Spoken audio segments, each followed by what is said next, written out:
Aristine is an abandoned princess forced to marry the prince of an enemy country.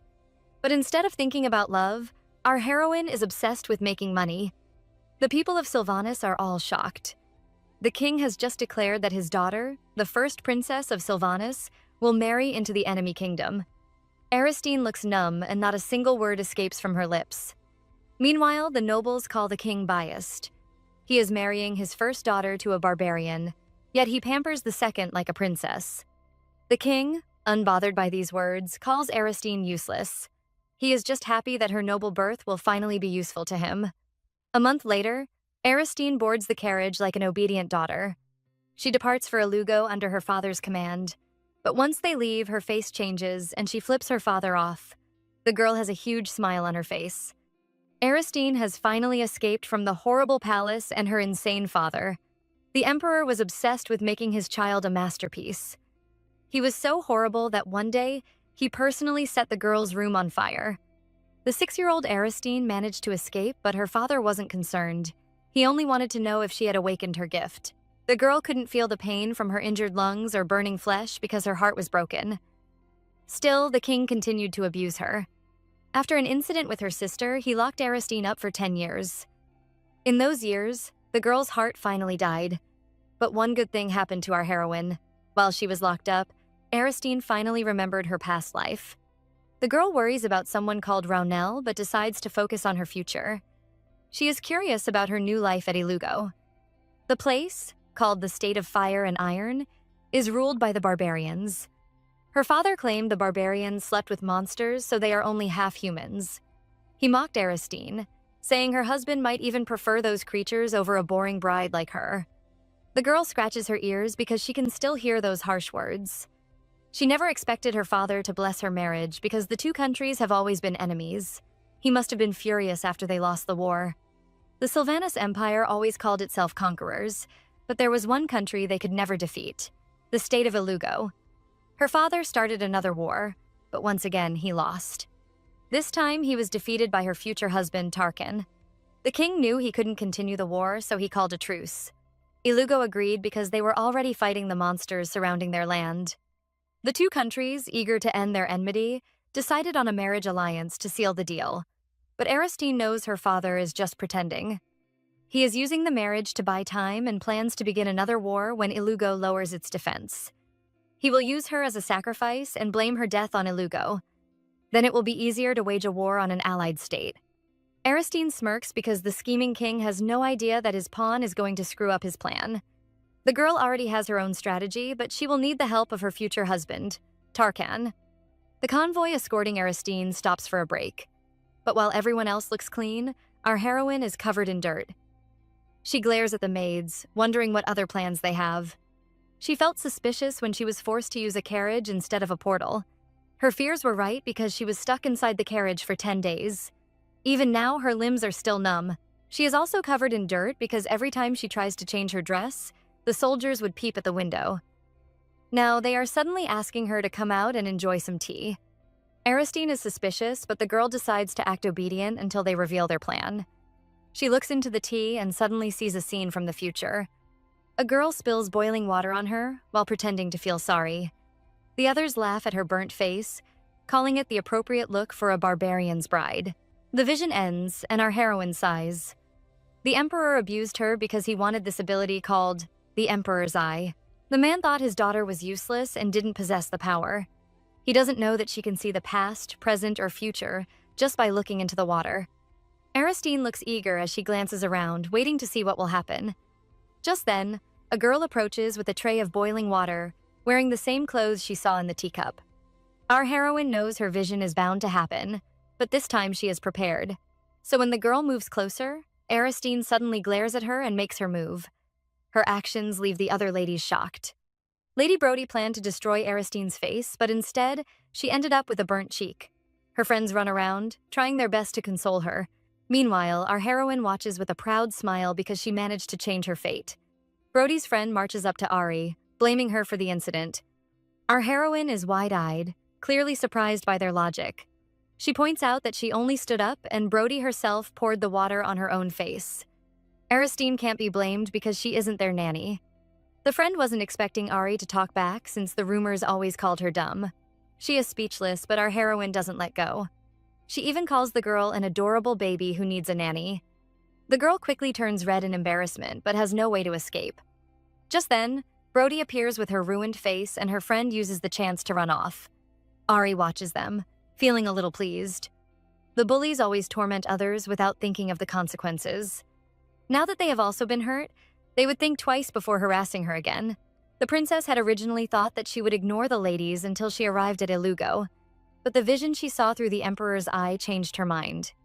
Since she can't use her ability whenever she wants, she has to teach the ladies a lesson and scare them away. And just like she planned, the women are indeed frightened.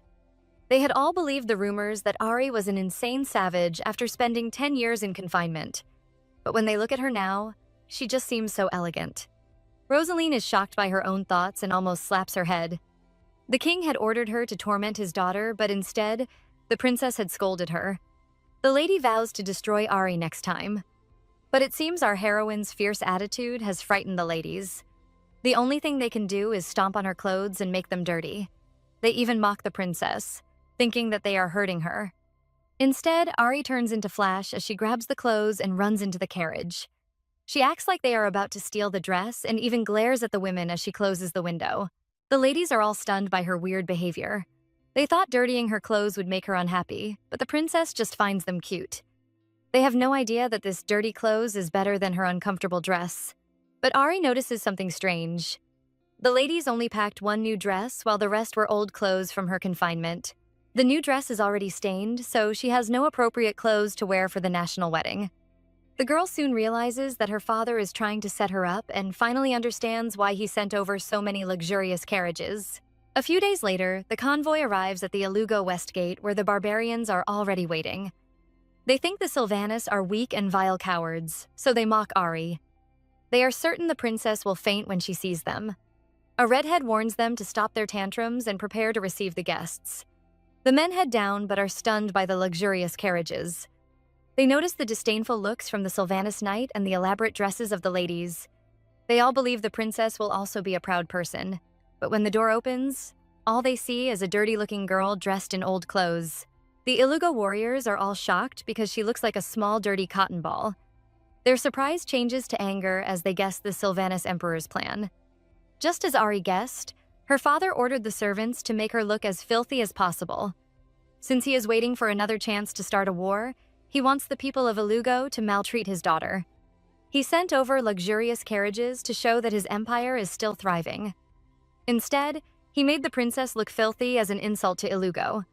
He wants them to know that they are only worthy of such trash. The warriors soon realize this meaning and they all become furious. Ari closes her eyes because she expected this outrage. But the girl is determined and takes a step forward. She refuses to shy away or become intimidated. Ari approaches the tall man who looks like the leader, wondering if this is her new husband. Ari heard the news that her husband would be waiting for her, so she assumes the tall redhead is Tarkan. She examines the man's handsome face and immediately feels pleased. She might not want this husband, but he can at least be her eye candy. The eye candy warrior bows to welcome Ari, and the girl almost falls in love with his sweet voice. She loves his polite behavior, but soon notices that the man seems a bit too formal. He is almost treating her like his master. Just as she guessed, the eye candy introduces himself as Durante, her new guide. Ari is a bit disappointed, so she asks where her husband is. Durante says the prince is out hunting and our heroine nearly faints. Her new husband would rather go hunting than welcome her. The girl can almost hear her marriage crumbling. Ari says Tarkan must be feeling shy, but her words almost give the warriors a heart attack. Durante can't allow his lord's reputation to be ruined, so he admits that the man is chasing monsters. The princess understands that something urgent must have happened, so he isn't chasing monsters for fun. She glares at Durante, asking why he tried to mislead her. The eye candy pretends to be ignorant and says he only answered her question.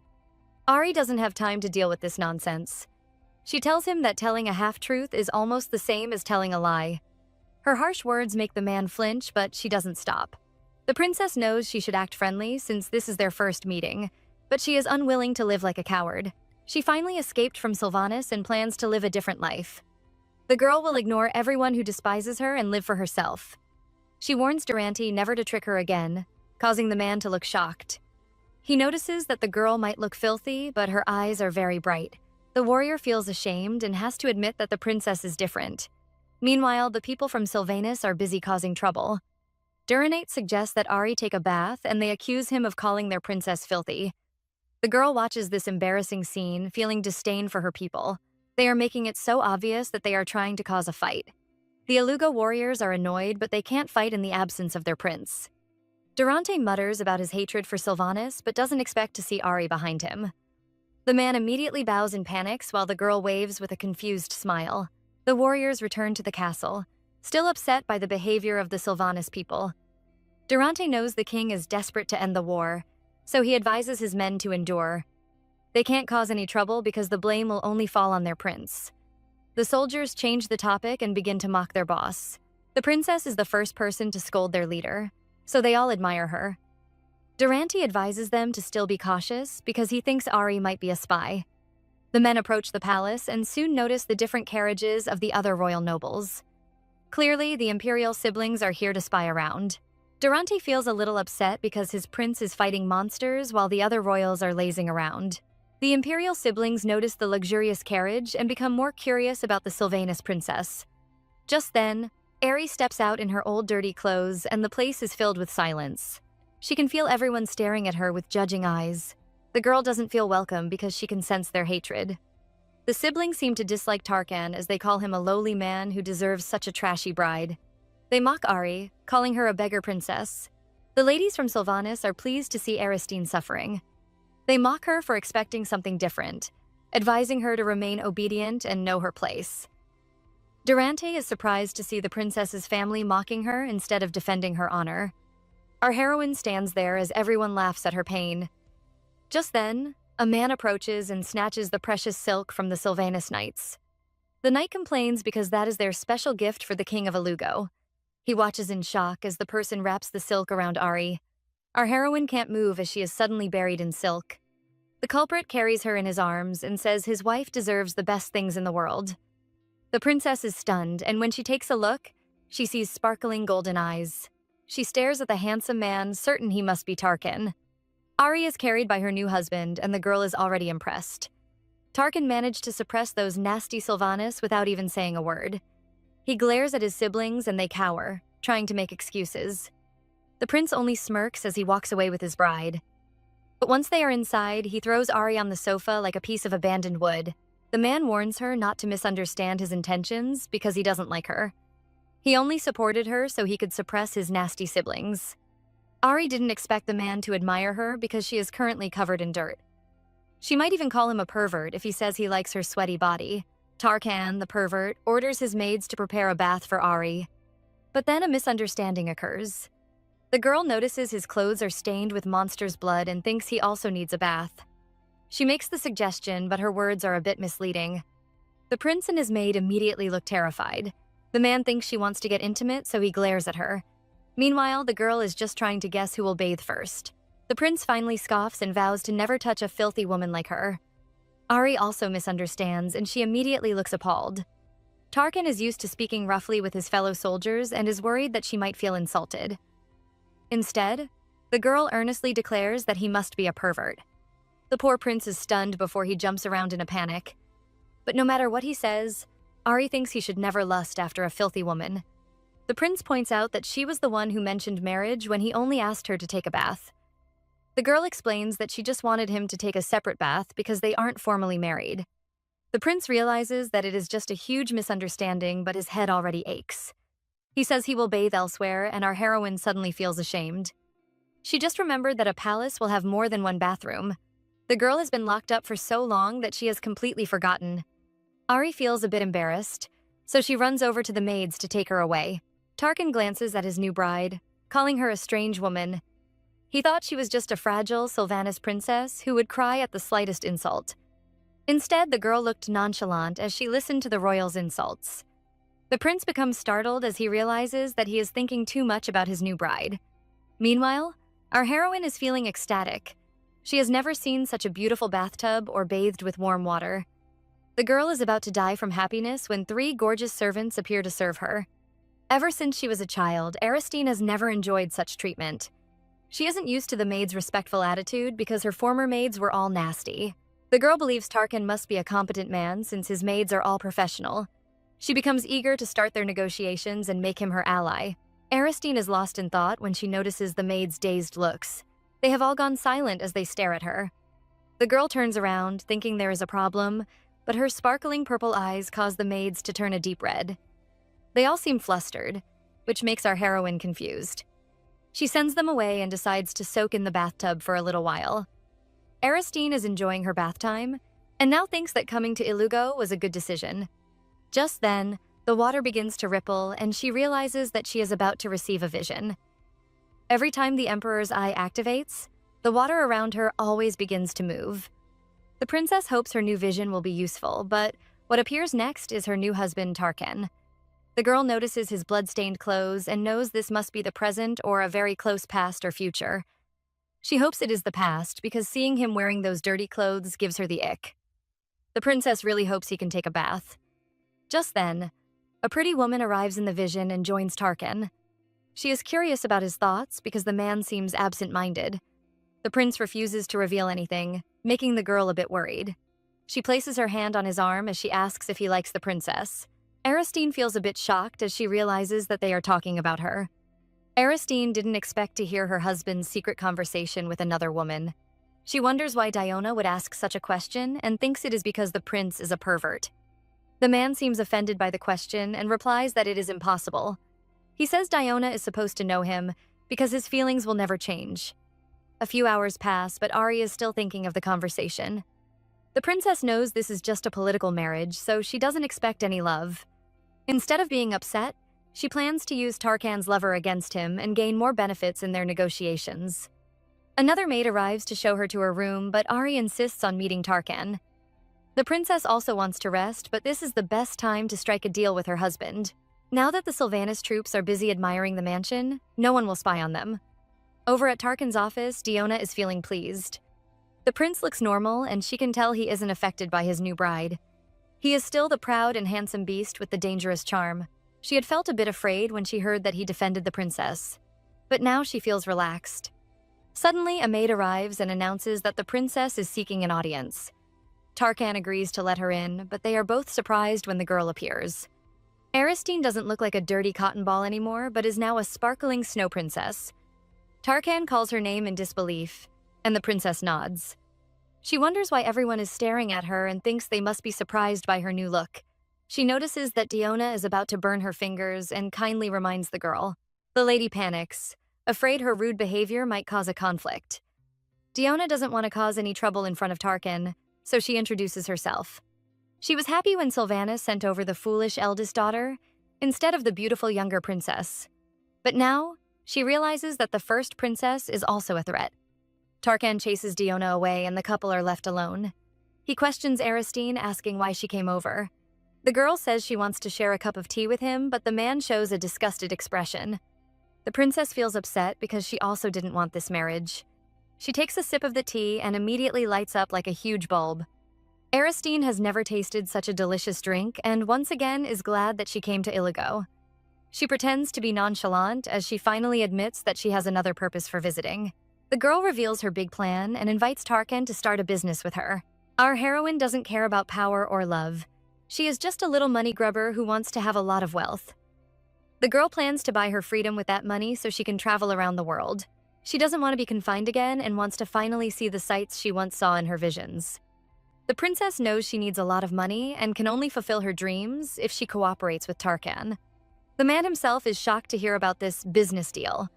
The princess notices his look and is afraid the man might think she is trying to steal his money. She tries to explain, but the look of contempt in the man's eyes just keeps increasing.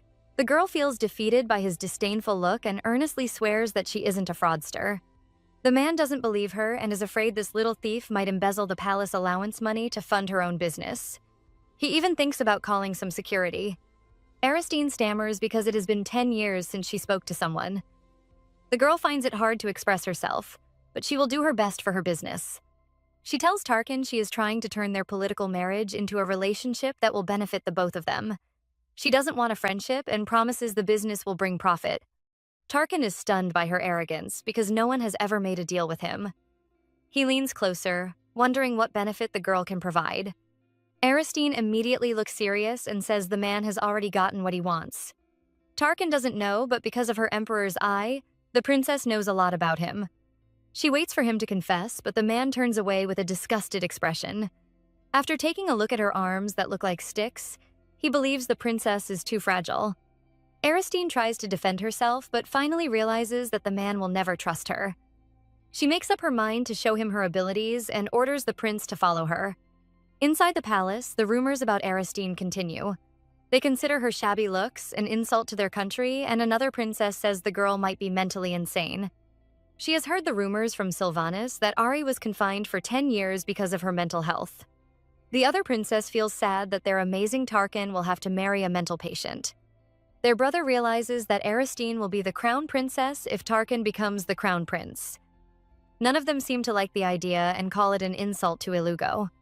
Tarkin might be the king's favorite because of his war contributions, but the other siblings would rather support Prince Hamir. Their conversation dies down as they notice Tarkin approaching. The three forget their anger and begin to fangirl over his good looks, praising every inch of his body. They admire his sparkling hair until they suddenly remember that their prince doesn't have white hair. Soon they see the small, sparkling snow princess walking beside him. The three are stunned by Aristine's good looks, blaming each other for the fake news. They panic and rush outside to inform the queen of the new update. Meanwhile, the king of Ilugo is surprised when his servant announces Aristine's visit. The Sylvanas delegates are supposed to have an official meeting tomorrow, so he has no idea why the princess came to see him. The king is unwilling, but the second princess urges him to let Aristine in. Yenica acts like a cute child, saying she really wants to meet her brother's new wife. The king stares at his daughter with a helpless look, because he already knows that they all went to see the princess. He knows the girl is deceiving him, but he still finds her cute. Nefter agrees to see them, and Yenica cheers in happiness. Secretly, she smiles like a demon, eager to mock the ugly princess. She imagines Tarkan's distress at marrying such a filthy woman, and it makes her laugh. She was so worried when her father decreed the marriage, but she relaxed after seeing the filthy princess. Yenica is waiting to see a joke, but what she sees is a stunning princess with beautiful manners.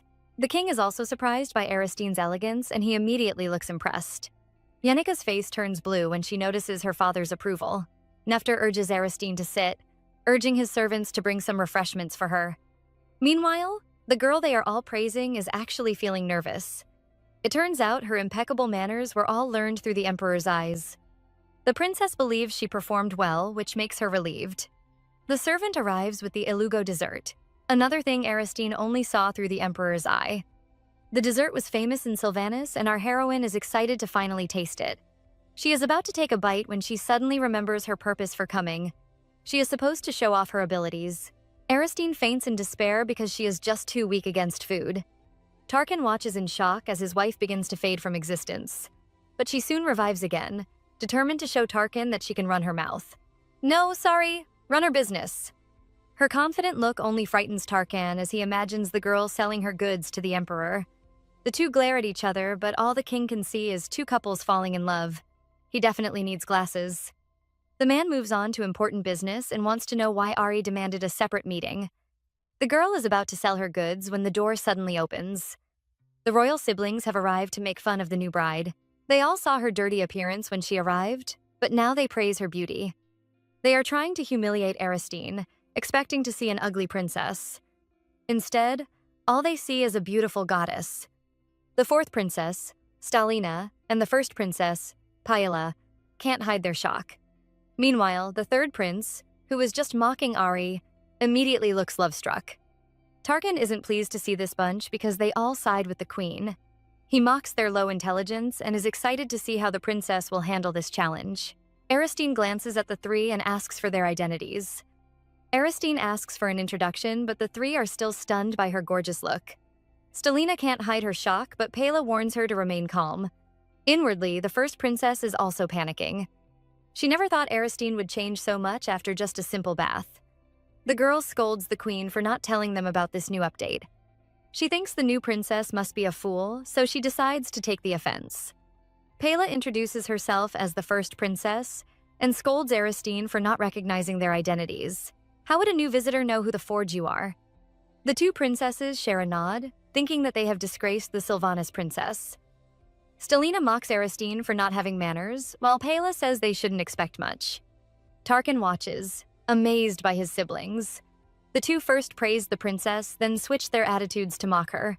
His royal family is known for their sharp, mean words, and even Tarkan is still not used to their fake lifestyles. The prince has a lot of enemies in the palace and believes Ari is going through these troubles because of him.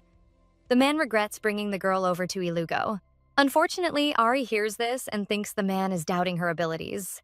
She is determined to show him her true power and make him beg to become her business partner. In the midst of this fierce battle, the third prince is still trying to show off to his new crush. The man is such a clown. Aristine ignores the bootlicker and tells the princess this is just a misunderstanding. Paella laughs, refusing to back down. She thinks Ari is about to make an excuse and mocks her for being an idiot. Instead, the princess glares at her and says she was talking to herself. Aristine is sure she has seen their faces before. Paella becomes nervous since they had visited the princess when she first arrived. She can't believe the girl could recognize her face among the chaos. Aristine turns her gaze to Martin, asking if they have met before. The man says he has been to Sylvanas, but Ari insists that they didn't meet there. Martin laughs and suggests that she saw him in her dreams. Paella glares at her foolish brother, who always falls for pretty women. She is now certain that the Sylvanas princess really recognized her face among the crowd. Paella curses those who claimed the princess was just a dumb, insane woman. Aristine is clearly a frightening and intelligent lady. The princess had struggled for her entire life and was forced to recall the outside world through the emperor's eyes. Aristine had memorized those visions endlessly, and her memory soon became excellent. The king watches her with a smile, causing Paella to realize that her father is interested in the girl.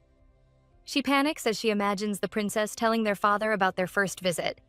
She knows the king will be disappointed and now thinks that Aristine is a threat to them. The girl wants to play it safe until they create a strategy, but her sister ruins all her plans. Stelina jumps out and accuses Aristine of flirting with another man in front of her husband. She even calls the girl a low and vulgar woman. Ari recognizes this fiery princess as the one who called her a beggar. Stelina is still as proud as ever as she mockingly says she was talking to herself. Aristine can see the hatred in the girl's eyes and it makes her laugh. She thought the third princess was mature, but she is just too childish. Stelina is annoyed when her opponent begins to laugh. She is about to attack Ari again when her sister suddenly yells at her. Paella apologizes to Aristine and begs for her forgiveness. Our heroine is drinking tea like a queen and even comments that this princess is better. Paella is aware that the crown prince of Ilugo has yet to be determined. The battle is between two factions, the group who supports the first prince, Hamir, and the people who support the second prince, Tarkan. But while Hamir is also the queen's son, Tarkan has a political weakness because his mother is just a commoner. Still, the underlying cause of this battle is the struggle between the old and new powers. The Ilugoans are concerned about politics, so Aristine uses this to defeat the third princess. With just a few words, she accuses the Ilugo royal family of doubting her imperial bloodline, turning this into a battle between two countries. At another side of the palace, a servant reports to the queen that the royal siblings have visited the king. The maid wants the queen to also visit, but the woman believes her daughter, Yanika, is enough to handle such matters. The queen also likes Paella because she abandoned her concubine mother to become her supporter. But the girl the queen is praising is having a hard time. Paella panics as she apologizes for Stelina's mistake. Martin follows suit and also begs for Aristine's forgiveness. The third princess is confused because her siblings have suddenly turned against her. The three have always insulted Tarkan together. The prince is pleased by Aristine's move because she has trapped Stelina. If the Sylvanian delegates hear about this issue, they will use this as an opportunity to demand more benefits. When that happens, the queen's faction will suffer the most. That is why Paella and Martin are desperate in begging for Ari's forgiveness. Tarkan glances at his nonchalant father, wondering which side the king will support. Paella and Martin are still trying to apologize. They blame Stelina for her reckless behavior and beg Aristine to show her mercy. Our heroine is satisfied and hopes the siblings will stop bothering her for now. She has no plans to pursue the previous incident because she doesn't want any trouble. The girl feels a hot stare on her back, and when she turns around, the king is staring at her. Nepthar has been watching her this whole time, and Aristine is excited. She didn't plan this quarrel, but it has attracted the king's attention to her. The two stare at each other until Ari realizes why the king is watching her. He is afraid one of them might cross the line and cause a conflict between the two nations. Our heroine wants to have a peaceful life while she is here, so she knows she shouldn't offend the king. The girl smiles at him, trying to reassure him that she wouldn't cause any trouble. The king seems to understand her secret message, so he also smiles back. Pela sees the two exchanging secret glances and immediately panics. She imagines a scene where Ari sits on her father's lap and complains about her mistreatment. The girl would tell her father about the siblings' insults, and the furious king would vow to investigate and punish everyone. Paella is frightened by her own thoughts, afraid the Sylvanus princess will really expose their actions. Aristine's reputation might suffer, but if it becomes an international conflict, Paella will face most of the consequences. The first princess glares at our heroine and almost frightens the innocent girl. She shakes her head in disgust as she recalls her wild imagination. Paella urges her sister to apologize, but Stelina is obviously unwilling. The princess regrets listening to the rumors and orders her younger sibling to apologize immediately. Stelina bows her head, but her eyes still hold a lot of anger. Aristine isn't satisfied with such a fake apology and doesn't hide her disdain. Paella almost loses her soul, and she urges her sister to apologize properly. The girl still refuses, so Aristine mentions the cruel words that she just said. The first princess becomes fierce and orders her sister to show more remorse. Stelina is unwilling and thinks it is unfair. She wonders why she has to apologize to a half-wit like Aristine when everyone hates the girl. But then she sees her sister's demonic red eyes and the girl flinches in fear. Paella is filled with dark, oppressive energy as she orders her sister to properly apologize. Stelina has no choice than to get on her knees and beg for Ari's forgiveness. Tarkan is stunned by his wife's combat ability. She has forced the proud and arrogant third princess to get on her knees and beg. The man glances at the culprit but almost faints when he sees the girl's face. Aristine looks like a proud cat, and if she had a tail, it would definitely be wagging. Tarkan feels like his worldview has been destroyed. He thought the Sylvanus princess would be a weak and gentle woman. Instead, she turned out to be a ferocious, proud cat. The prince finds her behavior amusing, and he can't stop laughing. Aristine innocently thinks he is happy because she taught his nasty siblings a lesson. Our heroine isn't done with her play because she has to act out the grand finale. She stands up and walks over to Stelina's side, pretending to be a kind and virtuous woman. Stelina is convinced by her act as she remembers that the princess never scolded or asked her to apologize. Aristine acts like the girl is just making a fuss, and she urges her to stop kneeling. She stretches out her hand to the third princess, offering to support the girl. But instead of being relaxed, Stelina is horrified. Aristine's behavior reminds her of her own father, the king. Nepthar watches the two girls and is impressed with Aristine's tactics. She took advantage of her political position to teach the girls a lesson. Yet, she made sure that things never went too far. Yanika notices her father smiling at Aristine again, and she isn't happy. The king stops their play and scolds his children for interrupting their tea time. The three siblings look embarrassed and try to hide their faces. Yanika jumps in, desperate to regain her father's attention. She scolds the siblings for causing trouble and mocks Paella for rebuking her own sister. The girl acts sad because she is worried that Aristine might feel unwelcomed. Our heroine watches her display, admiring the girl's small body and white skin. Yanika's grandmother is a foreigner, so while she looks different from the other Ilugoans, she has her father's blue eyes. Aristine knows the girl is the queen's daughter and also Hamir's younger sister. She watches Yenika approach, and the girl offers to become her friend. Yanika's offer to become close friends reminds Aristine of her younger sister. Back then, her chubby little sister would chase after her, calling her Ari affectionately. Our heroine smiles as she recalls this memory and happily agrees to become Yenika's friend. She says the second princess resembles her younger sister because she is also pretty and adorable. Yanika feels proud and begins to daydream about her beauty. Meanwhile, Aristine remembers her cute little sister. The girl was always adorable, even as a baby. She maintained that adorable act even when she caused Aristine to be locked up for 10 years. Tarkan is feeling very unhappy. The annoying Yanika has squeezed between him and his new wife and is taking all her attention. The second princess is happy to see her brother's annoyed face. She believes making Aristine her friend will be a piece of cake. The Sylvanus princess is trapped in a loveless marriage, and instead of a handsome husband, was welcomed by fierce warriors. The other women in Ilugo are also tall and stern. so Aristine will only feel uncomfortable. Yenica believes the princess will like her because her adorable face reminds her of her family. She doesn't want to be friends with Aristine, but agrees to act close with the girl, so she can impress her father. Yenica begins her plan and urges Aristine to confide all her worries with her. She promises to help the princess fulfill her every wish. Of course, she plans to give the girl evil advice. Our heroine watches Yenica act and decides to also start her performance.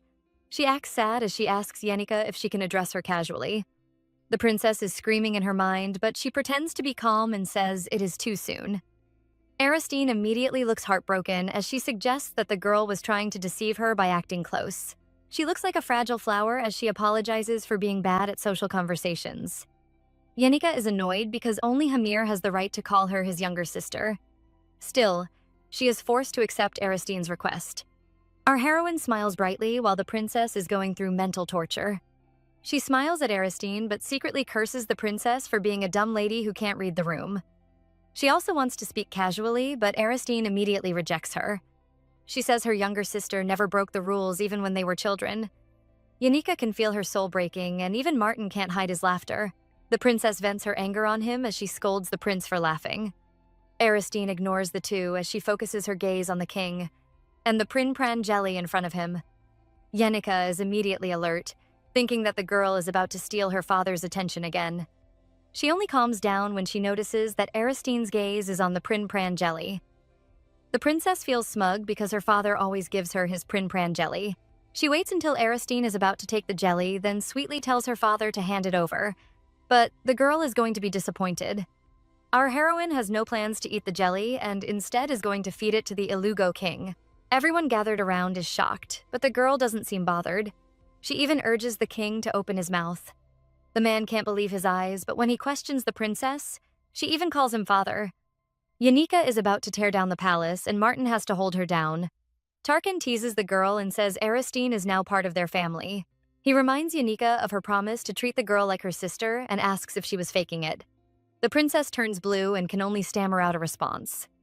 Aristine ignores them all and only promises to stop if the king feels uncomfortable. The man's only response is to eat the jelly right from her hands. Everyone is shocked again as they see their stern and fierce emperor acting like a baby. The man happily eats the dessert and allows Ari to call him father. The maids are relieved because they were afraid the king would yell at the girl. He has never eaten their jelly, so they think the princess must be special. Everyone is happy, but Yenica is about to die of anger. She trembles in fear, wondering if the Sylvanas princess knows her father's secret. Ari continues to feed the king, causing the royal siblings to nearly freeze from shock.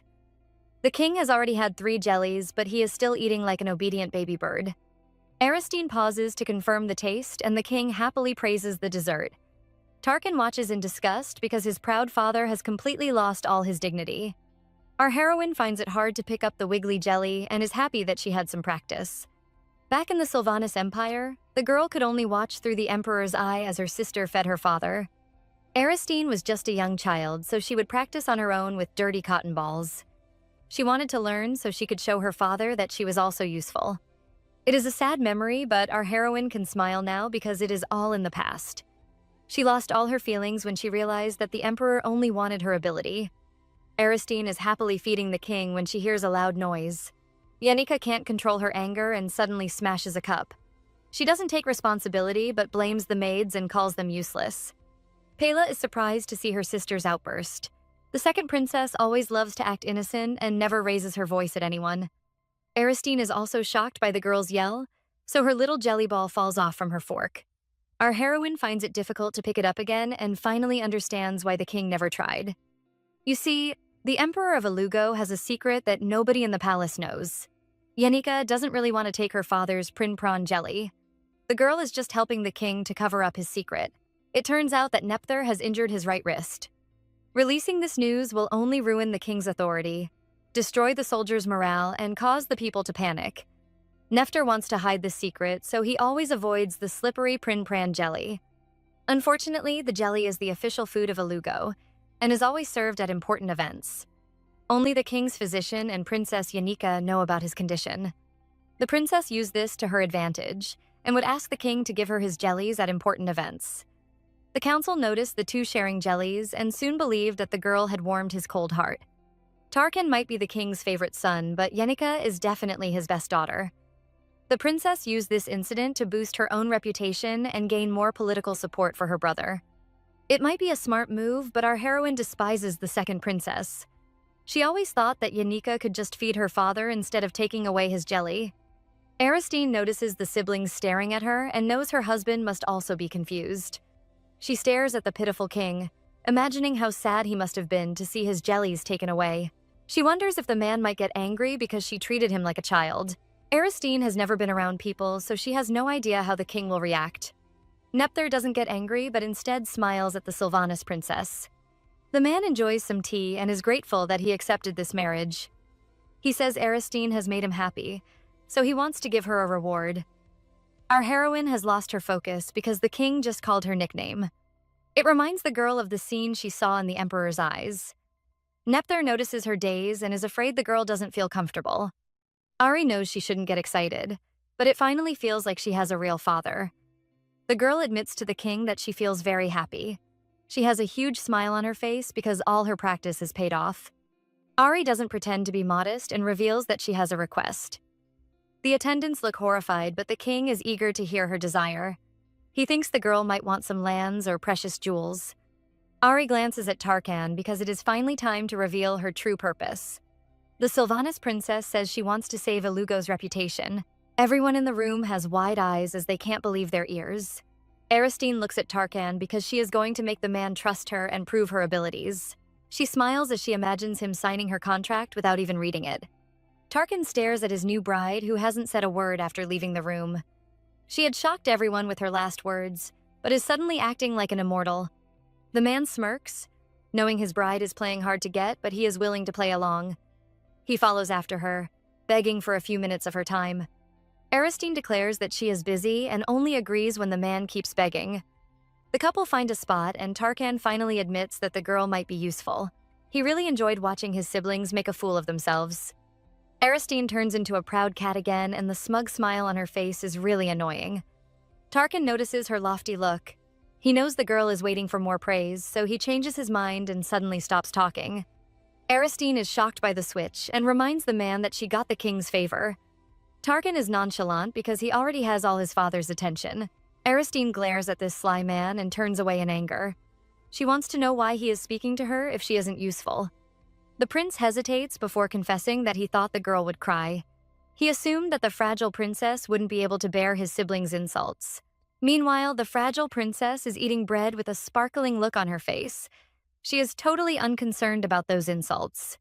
Tarkan thinks the princess has never been mocked, but Aristine explains that she is used to insults. The girl is joyfully eating her bread when she hears her husband's harsh voice. He has a stern look on his face, which makes Aristine surprised.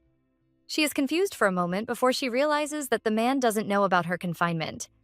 Tarkan indeed has no idea, and he immediately looks embarrassed. Aristine wonders why he is ignorant when his siblings already knew her background. The man really has no interest in his bride. She recalls his conversation with Diona, and the man's ambiguous words seem to suggest that Diona is his lover. Our heroine feels like a wise sage after figuring this out and decides to soothe his worries. She wants to draw a boundary between their relationship, but first wants to know if the man desires a war. Tarkan protests, shocked by her words, but Aristine advises him to give it a proper thought. While the Ilagoans are relaxing and having conversations, the Sylvanas Emperor is preparing for another war. He has even included a deadly poison among their wedding gifts that will kill Tarkan. The Ilugo servants are showing Aristine's noble ladies around. Rosaline is shocked because she never knew the barbarian land would have such beautiful palaces. Beside her, the blonde maid also has the same thought. She even imagined Tarkan as a monster, but now the girls fangirl over his handsome looks. They find it unfair that such a dangerous, charming man is stuck with their filthy princess. Brody believes the prince will soon abandon Aristine because of her so-called mental issues. The other girls have evil smiles on their faces as they plan to seduce their mistress's husband. They even think of their own storyline about a noble maid falling in love with a savage prince. Just then, a Sylvanas knight interrupts their daydreams and announces that Aristine just had a private meeting with the Ilugo king. Rosaline is furious and scolds the knight for not stopping the princess. The blonde explains that the meeting was already over before he heard the news. Right now, Aristine is having another meeting with the barbaric prince. Rosaline grits her teeth in anger as she thinks about her annoying mistress. She vows to teach the girl a lesson and make her know her place. Aristine stares at the man, eager to know if he wants a war. Tarkan is sure others might be interested in a battle, but he only wants peace. Ari is pleased by his answer because the fastest way to start a war will be to kill her. The prince clenches his fist, stunned by her indifference. He says there are other ways to start a war that don't involve her death. The princess happily agrees and says killing him or acting like a spy is also a good way. But Ari has no plans to do something so dangerous just to help Sylvanas. The girl has no good feelings for her country, especially since the emperor also hates her. Tarkan finally realizes that the girl didn't show up on purpose, looking like a shabby rat. Aristine praises him and even admits that she was locked up for 10 years. She thinks it will be better to confess before the prince does his own research. Tarkan is amazed because others would try to avoid such a harsh topic. He thinks about the girl's pitiful background. She has lost her father's favor and was even locked up for 10 years. He is sure the Sylvanas king sent his daughter to Elugo just to die. The girl seems to have read his mind and reveals her desire to live. She knows the prince doesn't want a war, so she urges him to work with her. She promises to take care of the palace while he is away and support his struggle for the crown prince's position. Tarkan feels upset because her words remind him of their first meeting. He remembers her asking for a beneficial relationship and wants to know if this was her plan.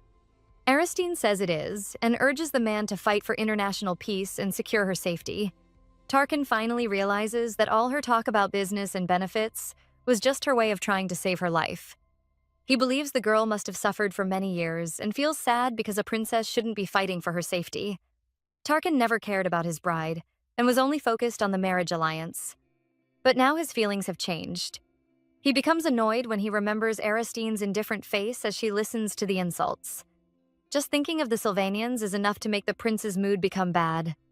Meanwhile, the pitiful princess is thinking of a way to steal the last cookie. She quickly eats it and drinks some tea, feeling tired from talking too much. Our heroine hasn't had a conversation in ages. She used a lot of effort to maintain a smiling face because she learned from the emperor's eye that it would make her negotiations easier. The girl worries that she might have messed up her first conversation. But when she looks at Tarkan, the man seems less hostile than before. Aristine's first impression was that the prince was a pervert, but now she thinks he is a reasonable person. The princess is anxious, wondering if this is the right time to seal the deal.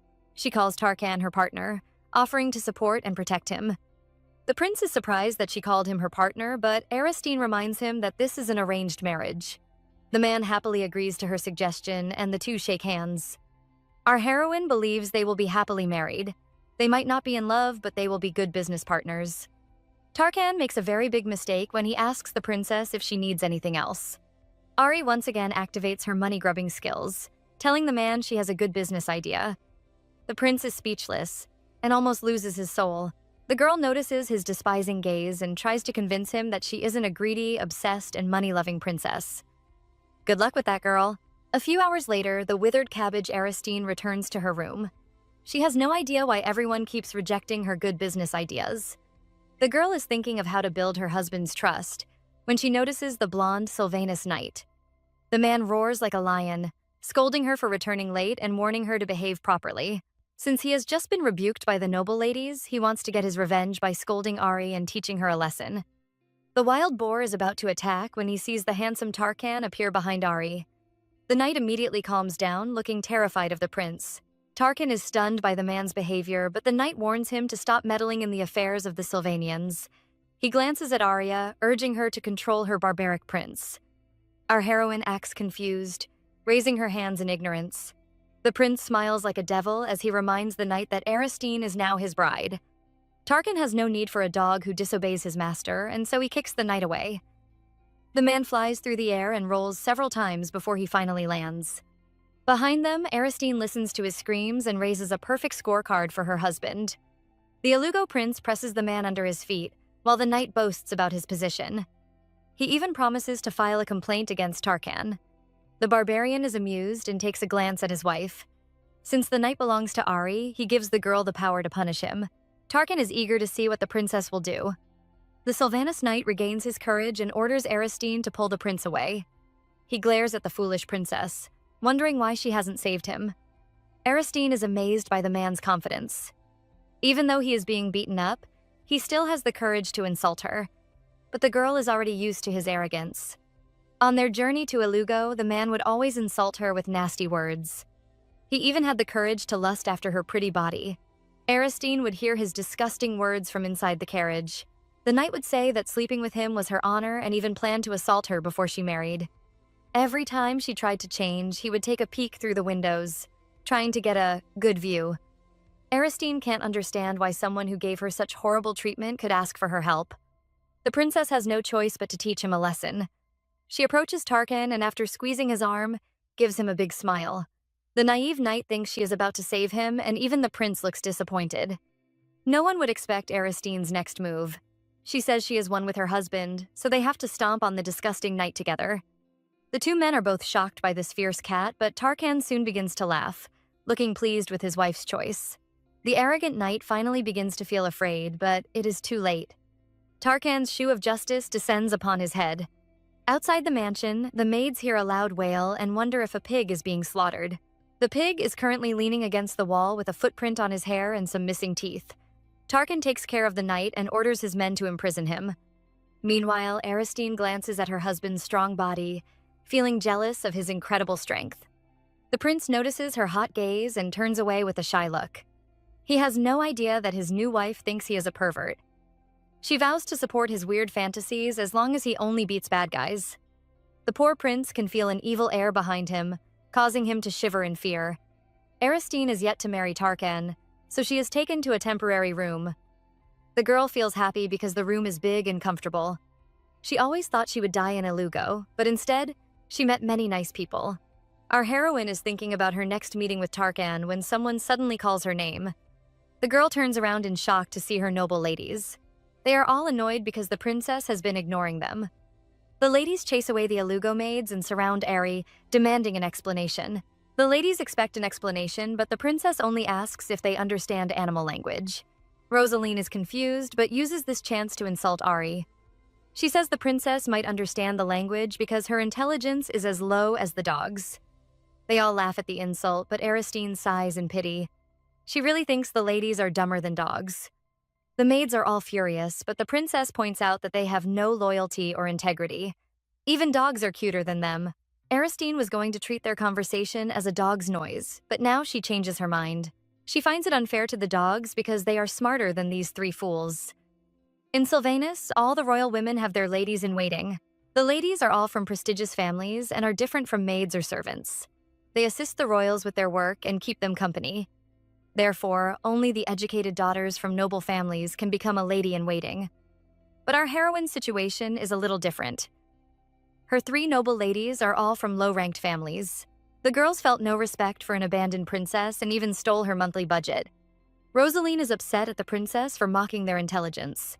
She threatens to report her to the king and waits for Aristine to apologize. Instead, our heroine hides her yawn as she thinks about her busy day. She agrees to everything the girl says, hoping to end the conversation quickly. Her calm attitude frustrates the maid because Aristine never reacts when they bully her. They would dirty her clothes or put sand in her food, yet the princess would still remain silent. The maid is sure her annoying behavior was the reason why she was locked up. Rosaline blames Aristine for her misfortune. She never wanted to serve an abandoned princess or move to a foreign country. She is full of pain, and so she decides to hurt the princess. She tells Aristine that her only purpose is to die in Ilugo. The other maids look surprised, causing Rosaline to feel smug. She thinks she is the only one who understands the king's real plan. The girl doesn't know why the princess is suddenly rebelling, but she waits for her to become obedient again. Aristine smirks at the maid, reminding her that they are now in Ilugo and Rosaline can hear her dreams shatter. The girls are all speechless because they are shocked by the princess's sudden change.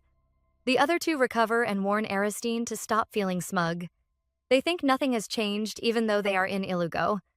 The princess interrupts them and compares their intelligence to dogs. She smirks as she tells them that dogs are supposed to be obedient. Once the dogs become wild, they are hunted down by their master and destroyed. The maids are frightened by her threat, promising to report her to the emperor. They believe the Ilugoans also hate Aristine and warn her not to feel proud. Our female lead is amazed by the girl's foolishness. Her gaze sharpens as she thinks about teaching them a few lessons. Rosaline notices the princess's scary look and immediately feels frightened. Her friend urges her to scold the princess, but the girl is in a trance. She recalls the rumors about the Sylvanus knight that was beaten. The man had been punished for not obeying his master. Rosaline is filled with fear as she realizes that the princess was hiding her strength. The girl had deceived everyone by acting like a fool. Aristine tells the maids that a good dog must be obedient and submissive. She sighs, wondering where she could find such a dog. Suddenly, Rosaline steps forward and glares at Aristine. Just when we think a catfight is about to happen, the girl drops to her knees and hugs the princess's legs. She even begins to bark like a dog. Rosaline believes the princess has been hiding her abilities. If Ari decides to get her revenge, she will be the first target because she bullied her the most. The maid doesn't want to be abandoned in a Lugo, so she barks to save her life.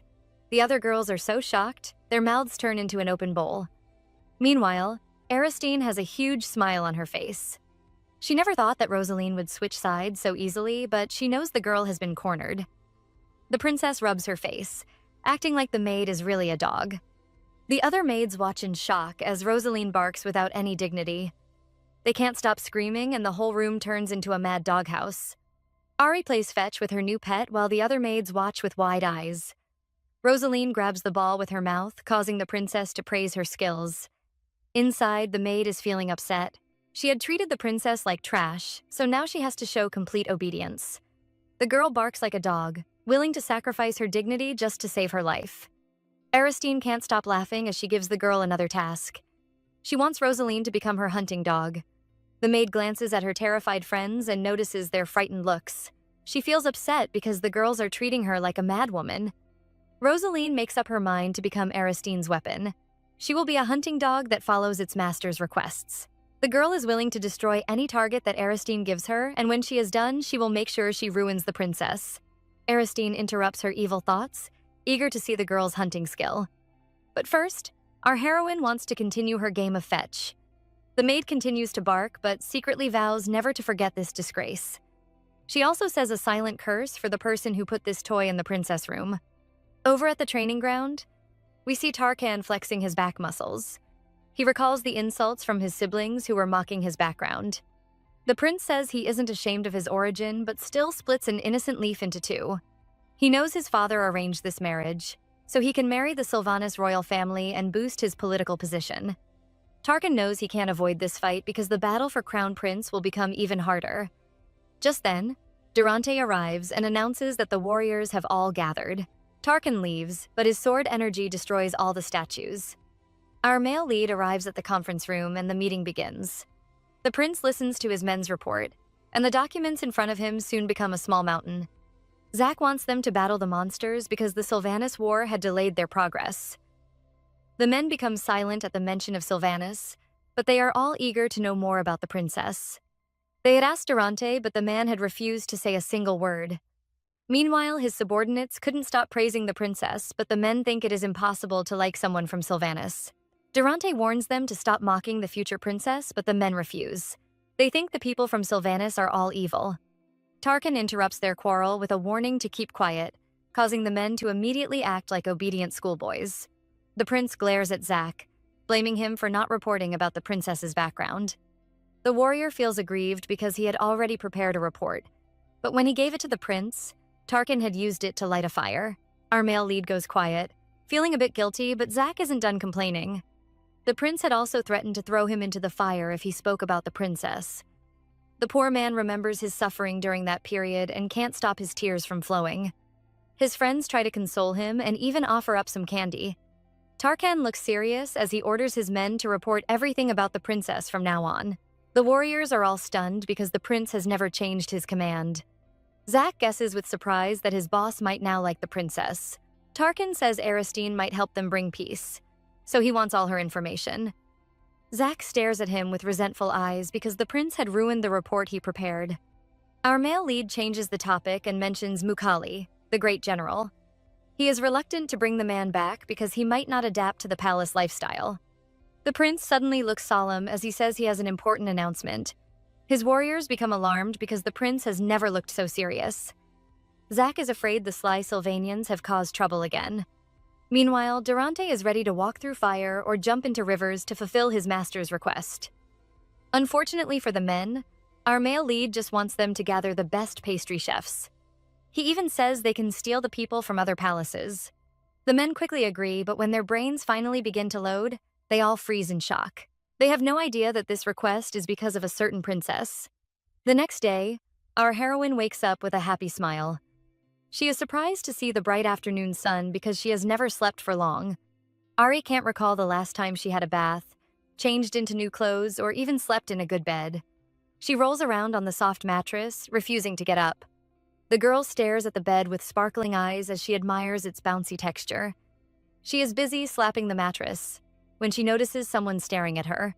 Aristine turns around to see the calm face of the Ilugo prince. The man seems to be used to her weird behavior and even sips some tea. The princess isn't embarrassed as she questions the man's presence in her room. Tarkan says he is her husband, but Ari reminds him that they aren't married yet. The prince takes that as an invitation to visit her room after the wedding. Our heroine stares at the warrior, wondering if he doesn't have a life. The prince has never been asked this question, and the man looks stunned. Aristine points out that he could have woken her up, but he watched her sleep like a jobless person. Tarkan trembles in anger because he really wanted to wake this nuisance up. He had arrived outside her room and for the first time in his life, waited for someone to wake up. The maid said she was still asleep, so he wandered off to torture his warriors.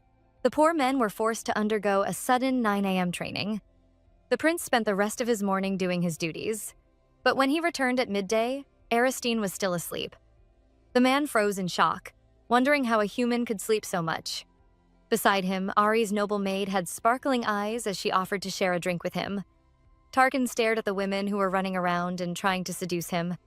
He recalled the way they mocked Ari when she was faced with insults and the man was filled with fear. He was afraid the maids might have harmed his wife and were trying to stall him. Tarkan pushed them away as he barged into the princess's room.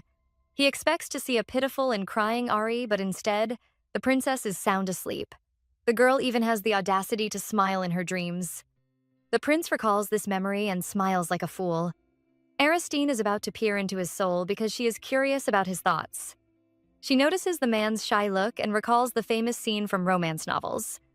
The male lead will always watch his beloved sleep because he is afraid of waking her up. The princess looks proud as she says the man couldn't wake her because she looked like a sleeping angel. Our male lead almost chokes on his tea, but it gets even worse. The girl thinks he is a pervert who enjoys watching women sleep. She warns him not to fulfill his weird desires with her. The prince denies this accusation, but nearly dies when the girl responds with a patronizing tone.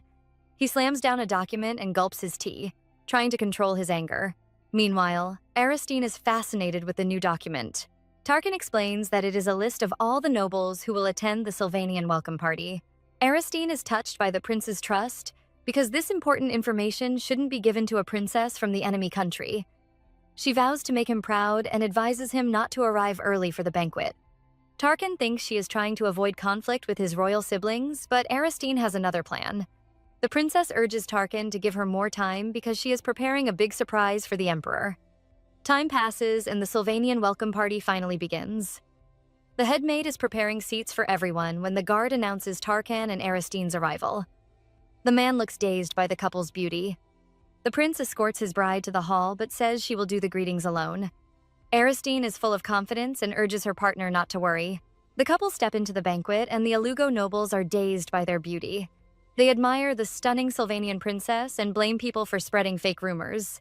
Aristine lets go of Tarkan's hand and gives her greeting to the imperial couple. The girl is full of elegance and the Ilugo king welcomes her warmly.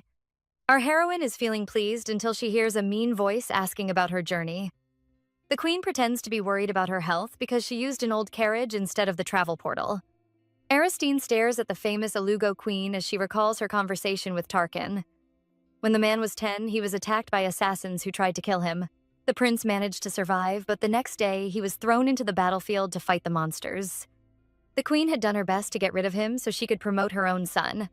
While the king was dealing with foreign affairs, the woman gained control of the whole palace. She promoted the old nobles who supported her to the front seats. The emerging powers and warriors who supported Tarkan were all pushed to the back. Aristine couldn't believe this cruel story because sending a 10-year-old child into the battlefield to fight monsters will only result in his death. The girl finally realized that the queen wants Tarkan dead, and she will do anything to make her own son the crown prince. Aristine isn't deceived by the woman's friendly look. The queen seems to be asking about her journey, but is secretly mocking the princess for being unworthy to use the portal. Our heroine recalls that the royal siblings had also tried this trick on her first visit to the king. They knew she arrived with a filthy look, but they praised her beauty, hoping to disgrace her. Aristine is already used to their evil plans and will never be defeated by such small tricks. She replies with a smile, saying she isn't exhausted because she is fighting for the peace of the two nations. The girl claims that she traveled by carriage so she could understand the people's sufferings after the war. The queen smiles, but in her mind, she curses Aristine for lying. The woman knows that the Sylvanas king refused to allow the girl to use the portal. Nepther praises Aristine for her selfless attitude, and the Alugo nobles are all impressed. They all praise the princess for her kindness. Some people are unhappy to see this, and so they jump out to make a ruckus. A nobleman wipes his tears as he praises the princess's lovely attitude. He suddenly switches his tone and mocks her for wearing the Alugo traditional outfit. The nobles are all shocked as they realize that the princess's dress is actually an Ilugoan outfit. They murmur, wondering why the girl didn't wear a dress from her empire. Aristine isn't bothered because she knew the nobleman would cause some trouble. Duke Sciella is the father of the queen and also Hamir's closest ally. The princess recalls her maid's complaints when she suggested wearing the Ilugoan outfit. They insisted that she wear a dress from Sylvanas to represent the empire. Aristine had refused because the only Sylvanas dress she had was a dirty outfit that hadn't been washed for a month. Duke Sciella looks smug as he implies that the princess is acting lowly in order to impress them. He calls her a tribute from a lower country and is pleased that she knows her place. Tarkan is furious when he hears the man insult his wife. All around her, Aristine can hear the Alugo nobles mocking her for being lowly. The princess smirks because they have now crossed the line. The nobles who support the queen are having fun. They mock Sylvanas for losing the war and sending over their princess. They look down on the dumb Aristine, wishing that the king sent over the precious second princess. The men believe the girl must know her faults, which is why she is acting lowly. Aristine isn't upset because she knows they all support the queen. Just a little praise is enough to make them feel threatened. The nobles are still laughing when the princess suddenly moves closer. She reminds the men that the two countries are about to sign a peace treaty. The girl smiles and accuses the men of mocking her because they want to continue the war. Duke Sciella has a terrified look on his face as he explains that he doesn't want to ruin the treaty. Aristine smiles and accepts his apology, causing the man to finally relax. The duke stops talking because he is afraid the king might become angry. He blames Aristine because he expected the girl to behave like a dumb coward. The man looks up, only to see the dumb coward staring at him with sparkling eyes. He watches in confusion as her eyes become brighter, but he has no idea what she wants him to say. Aristine gives him a hint and reminds the man that she is wearing an Alugoan dress. The duke thinks she wants some compliments, and so he praises her dress. The princess deflates like a balloon and voices her pity for the man's lack of intelligence. Sciella is furious because no one has ever dared to insult him. He is about to mock her dress again when Paella points out that the outfit is made of Sylvanian Cariel silk. Aristine praises the princess and explains that the Cariel silk was named after their country. The silk is so rare and expensive that only a few rolls are sent to the palace. The nobles are all amazed because the dress combines the cultures of both countries. Sciella is upset as he realizes that this dress perfectly represents the peace between the two nations. Aristine sees the duke's disappointed look and is happy because the man fell into his own trap. The princess only arrived with one dress, but because it was dirty, she begged Tarkan to help her. The two couldn't make a Sylvanian dress in such a short time, so they used the Cariel silk to make an Alugoan outfit. Aristine is pleased because the duke really fell into her trap. The girl apologizes to the king because the silk was supposed to be his gift. She smiles as she urges the man to treat it like her wedding gift. Nepther is stunned for a minute before he begins to laugh. He agrees to give the silk to the girl as a present, and scolds the men for failing to think about the peace treaty. The play soon ends and the king orders the couple to take a seat. Tarkan praises his fierce wife, causing the girl to smile like a proud cat. The couple wait for the handmaid to show them their seats, but soon notice the woman trembling.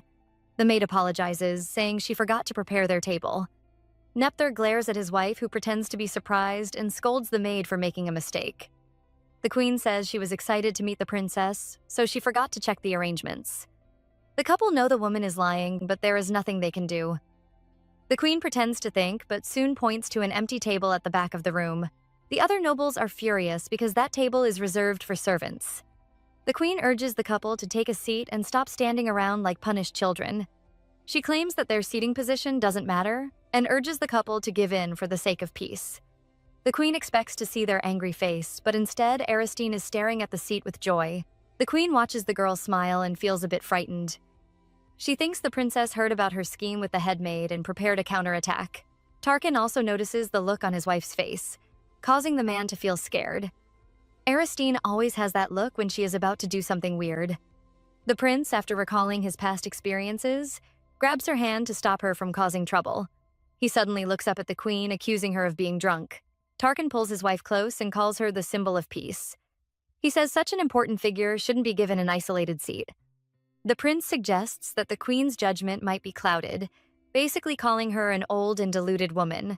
The other nobles are surprised to see the prince arguing because he just walks around, ignoring the royal members. They can't believe the cold prince is actually defending his wife. The queen replies that she is just offering the princess a seat, so the girl wouldn't be kept standing. Tarkan has another suggestion and orders his siblings to give up their seats. He glares at the group, urging them to protect the peace by giving up their chair. The royal siblings pretend to be dead because they are unwilling to move. The timid Martin, who has always been terrified of his brother, finally offers his chair to the Sylvanus princess. Tarkan tells his wife to take a seat, but the girl insists on finding another one for him. She knows the man is trying to defend her and is unwilling to see him chased to the servants' table. Aristine marches across the hall, causing the royal siblings to tremble in fear. Stelina knows she has the lowest rank and is afraid the princess might snatch her seat. The girl doesn't want to be disgraced, so she thinks of offering the seat to Ari. Instead, the princess runs past her table and heads over to Yenica. Aristine says she needs to sit with Tarkan to show the symbol of peace. Since Yenica is happy about her marriage, the girl should give up her seat for the couple. The second princess is stunned and can only stare at Aristine. Our heroine knows this battle of seats will also affect their politics. Instead of bullying a small fry like Stelina, she would rather take the seat of the most favored princess. Aristine pretends to be sad as she guesses that Yenica is reluctant to move. The Alugo princess is furious because she doesn't want to give her seat to such an idiot. Aristine glares at the girl, warning her to move because her mother started this battle. Yenica sees the princess's terrifying face and almost cries in fear. Just then, the king interrupts their fierce battle, telling Yenica not to move because of her leg injury. Aristine glares at the king, while the second princess almost cries from happiness. Our heroine feels a bit disappointed because she didn't expect the king to side with Yenica, but she soon remembers that the princess is his favorite daughter. The queen thinks it is over, but when she relaxes, the king suddenly says the couple must sit together. He orders the headmaid to bring more chairs and place them next to his throne. Duke Sciella immediately protests because that spot is reserved for the crown prince and his wife. The empress supports her father, urging the king to follow the rules. Nepther laughs and suddenly glares at the queen, reminding her of her own words. Since she said seating arrangements weren't important, he wants the couple to stay beside him. Tarkan climbs the stairs with his wife, and at that moment, the nobles who didn't support anyone begin to change their minds. They never thought the queen would lose or Tarkan would take the lead. The political world seems to be changing, and it is all because of the Sylvanus princess. Aristine is enjoying her new spot because she can see everything happening in the hall. The princess seems to be searching for someone, and Tarkan catches her. When the queen gave them the back seats, he noticed the girl staring at another man. The prince looks furious as he demands to know the man who caught his fiancée's eyes. Tarkan wants to know the identity of the man who seduced his wife. Aristine refuses to reveal his name, calling it a trade secret. The prince is nonchalant, promising not to interfere if the man doesn't cause trouble. Ari is pleased with his words and takes another secret glance at a certain blonde man. She is sure he is the same person she saw in her vision. A month ago, Aristine had received a vision on her journey to Alugo. She was together with the blonde man who promised to belong to her and begged Aristine to accept him. The princess agreed to his proposal and even covered his lips, saying she knew his feelings. Just when we think they are about to declare their love, Aristine promises to make him the best smith in the whole world. The two even make a vow to work together. Our heroine recalls her shock when she saw the first half of the vision. She almost thought she was having an affair.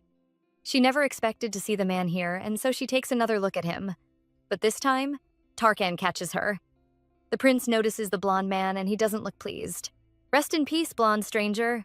Aristine is still daydreaming about her future business with the blonde man. She really wants to speak to him, but she knows she can't cause any more trouble. She can still feel the angry queen glaring at her. The food arrives, and just like Ari, the blonde man is also a foodie. The princess is watching him when she notices his uninjured hand. She is surprised because back in her vision, the man had injured his hand and lost his thumb. The girl has no idea how she met this man or even found out about his talent. But she vows to save him and prevent his injury from occurring. She makes up her mind to investigate his background and make him her loyal subordinate. Aristine is distracted from her grand thoughts by the delicious taste of the food. The girl falls into food ecstasy, and when she is done with her meal, the maid serves some prin-pran jelly. Our heroine is filled with happiness, and soon the plate of jellies disappears into her stomach. The greedy girl even plans to snatch some from the king. Tarkan sighs in despair as he gives the girl his jellies. Aristine watches him with a big smile, saying the man might be a pervert, but he is still a good partner. The prince is furious, but he can't win against this stubborn girl. Meanwhile, Diona is with some ladies as they watch the couple. The girls think the two are a perfect match, and they all want to become friends with Aristine. Their words upset Diona, and she runs out in anger. She doesn't notice someone approaching and soon bumps into a tall figure. The girl immediately looks pleased when she sees the man's face. The stranger is worried to see her crying and thinks something has happened to Tarkan. Diona remembers the happy couple and soon has a crazy idea. She pretends to be sad as she accuses Aristine of having an affair. The stranger with the scarred face doesn't look happy to hear this. After the Sylvanian welcome banquet, Aristine became famous. Tarkan's cold and gloomy palace finally becomes lively as the maids gossip about the new princess. They admire not only her beauty and elegance, but her skill in defeating the queen. While everyone is waiting for her wedding, the princess is busy drawing another business plan. Ilugo produces a lot of high-quality steel, and with the help of her new smith, Aristine vows to create a huge business. The princess wants to improve the reputation of the Ilugo Empire. Her grand plans are interrupted as the maids arrive with news about her wedding dress. The girls are excited as they show her different dress sketches, but the bride-to-be has no interest in the designs. Lady Brody watches them with a jealous look on her face. She mocks the Ilugoan maids for making a fuss over an abandoned princess. Aristine doesn't need to say a word as her loyal dog jumps to her defense. Rosaline glares at her friend and scolds her for mocking the princess. The two ladies begin to fight, and our female lead pretends to be invisible. The Ilugo maid watches with open mouths as the two ladies tear at each other. Aristine has a happy smile on her face as she thinks about her peaceful life. Because the maids are now fighting each other, they have stopped harassing her. Her guards have been replaced by Ilugo knights, and even the palace food tastes better than before. The Ilugo maid chases the fighting girls away and now wants Aristine's opinion on her wedding. The girls stare at her with sparkling eyes, eager to fulfill her request. The princess is terrified by their passionate looks and reveals her desire. She thinks about her soft and bouncy bed and says she wants another one. The maids are frightened, and even the approaching Tarkan stops in his tracks. The servants laugh like maniacs because they think the princess wants to use the bed on her wedding night. They giggle as they prepare to buy an even larger size of bed. The innocent Aristine just wants a soft bed and tells them not to make it large. The maids almost faints because they think the princess plans to snuggle in bed with her husband. Outside, Tarkan also has these dirty thoughts, and his handsome face is filled with shyness. The man can't even move and is frozen outside the door. The maids vow with all their soul to find the perfect bed. They are still teasing the princess when they open the door and see Tarkan. The maids feel guilty, while the innocent Aristine welcomes her fiancé. Outside, the court ladies are having a royal rumble when they are interrupted by a stranger. The girls glare at the man but immediately cower when they see his scarred face. The man says he wants to see Aristine and reveals his identity as the famous General Mukali. The Sylvanian court ladies have heard about the general because he is Tarkan's closest aide. They are frightened by the man's scarred face and his huge body. Mukali becomes impatient and orders the ladies to show him the way. He watches them tremble in fear, feeling disdain for the weak Sylvanians. He assumes that the princess will also be an annoying weakling. Mukali trusts Diona because the girl has always been truthful. Her brother, Chantra, was a loyal soldier who sacrificed his life for Tarkan. The boy knew he would die and had begged the general to take care of his sister. Mukali recalls his conversation with Diona. The girl claimed that the prince's fiancé was having an affair. She seemed really sad for Tarkan because she just wants his happiness. The general can't control his anger, causing him to slam the wall. He feels sad for Diona because everyone is praising the princess. He thinks the girl is more amazing than Aristine and vows to expose the princess's true colors. Now, will Diona's crazy plan work, or will Mukali be won over by our heroine?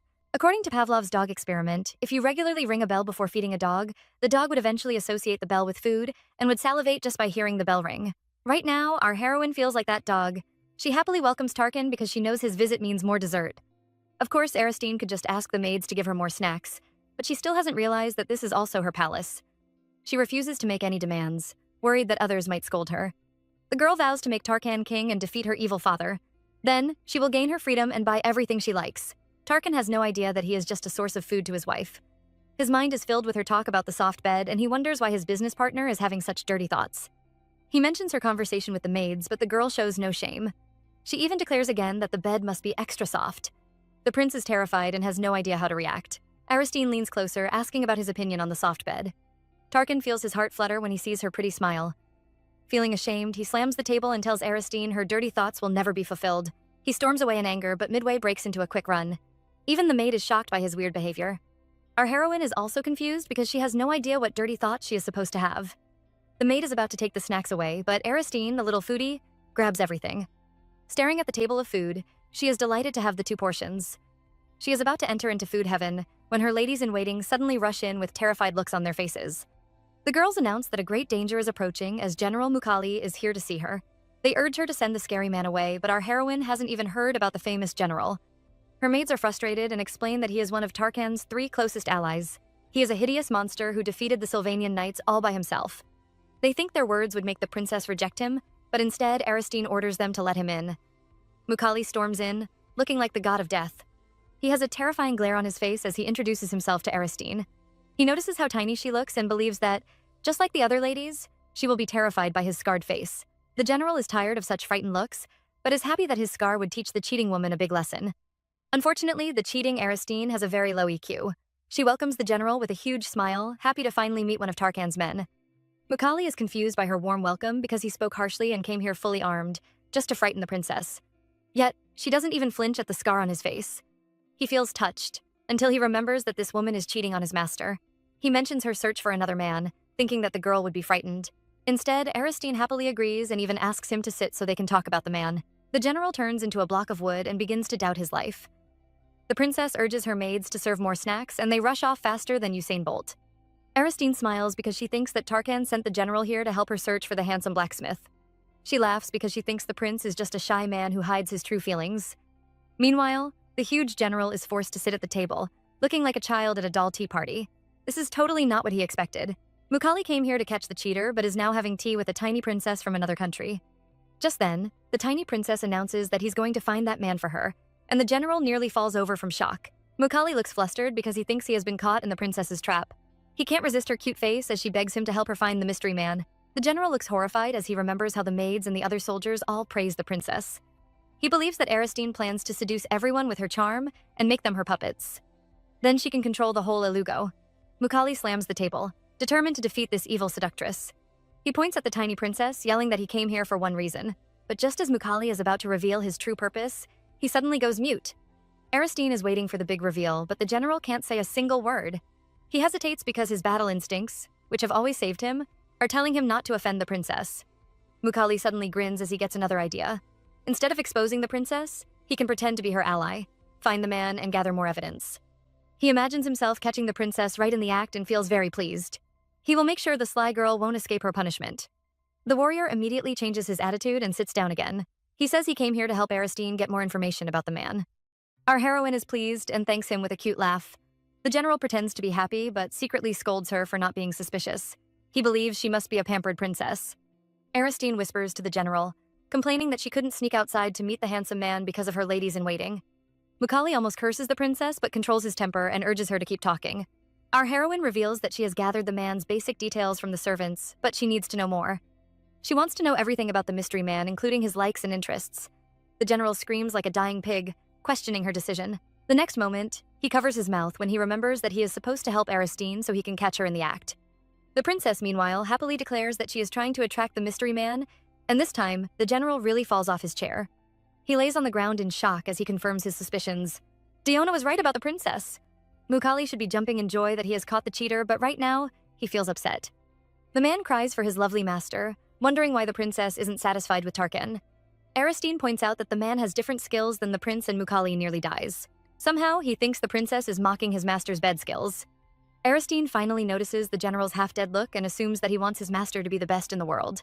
She decides to satisfy his desire and says Tarkan is the perfect partner because of his physical body. The general misunderstands again and screams in fright. He imagines that the two have already done the deed even before their wedding night. He thinks about the tiny, delicate princess and suddenly imagines Tarkan as a beast. How could he think of getting intimate with her? The man is scolding his lord when the princess suddenly says the mystery man is a smith. She explains that Tarkan is a warrior, so he can't help her. She needs the assistance of the talented weapon makers in Ilugo. Aristine wasn't planning to spill her secret about the smith, but thinking that the general is here to help her, she can reveal a bit of her plans. She mentions that the Ilugoans have constantly developed swords that could fight against the evolving monsters. She praises their weapon-making skills, calling them the best in the continent. Mukali didn't expect the princess to know about their weapon skills, but Ari even knows that their swords could kill the monsters with a single strike. The general becomes excited and boasts that their swords could cut through even the monster's bones. The two instantly become besties as they both praise the Ilugo skills and reveal their disdain for the Sylvanians. Aristine says her country is just full of pride and arrogance without any glorious achievements. Mukali is happily agreeing, when he suddenly realizes that he is having fun with the princess. The man tries to convince himself that this is just an act, so he could catch the cheater red-handed. He notices the princess staring at his sword, and he immediately becomes excited. Mukali tries to act nonchalant, but still turns around with a princess twirl and shows off his majestic sword. Right, he is totally not excited. Aristine is amazed at the sight of his sword and is sure it must be one of the best swords in Ilugo. The excited general grins and rushes to pull out his sword so he can show it off, but he seems to have forgotten something. His sword is the longest weapon in Ilugo and is almost as tall as Aristine.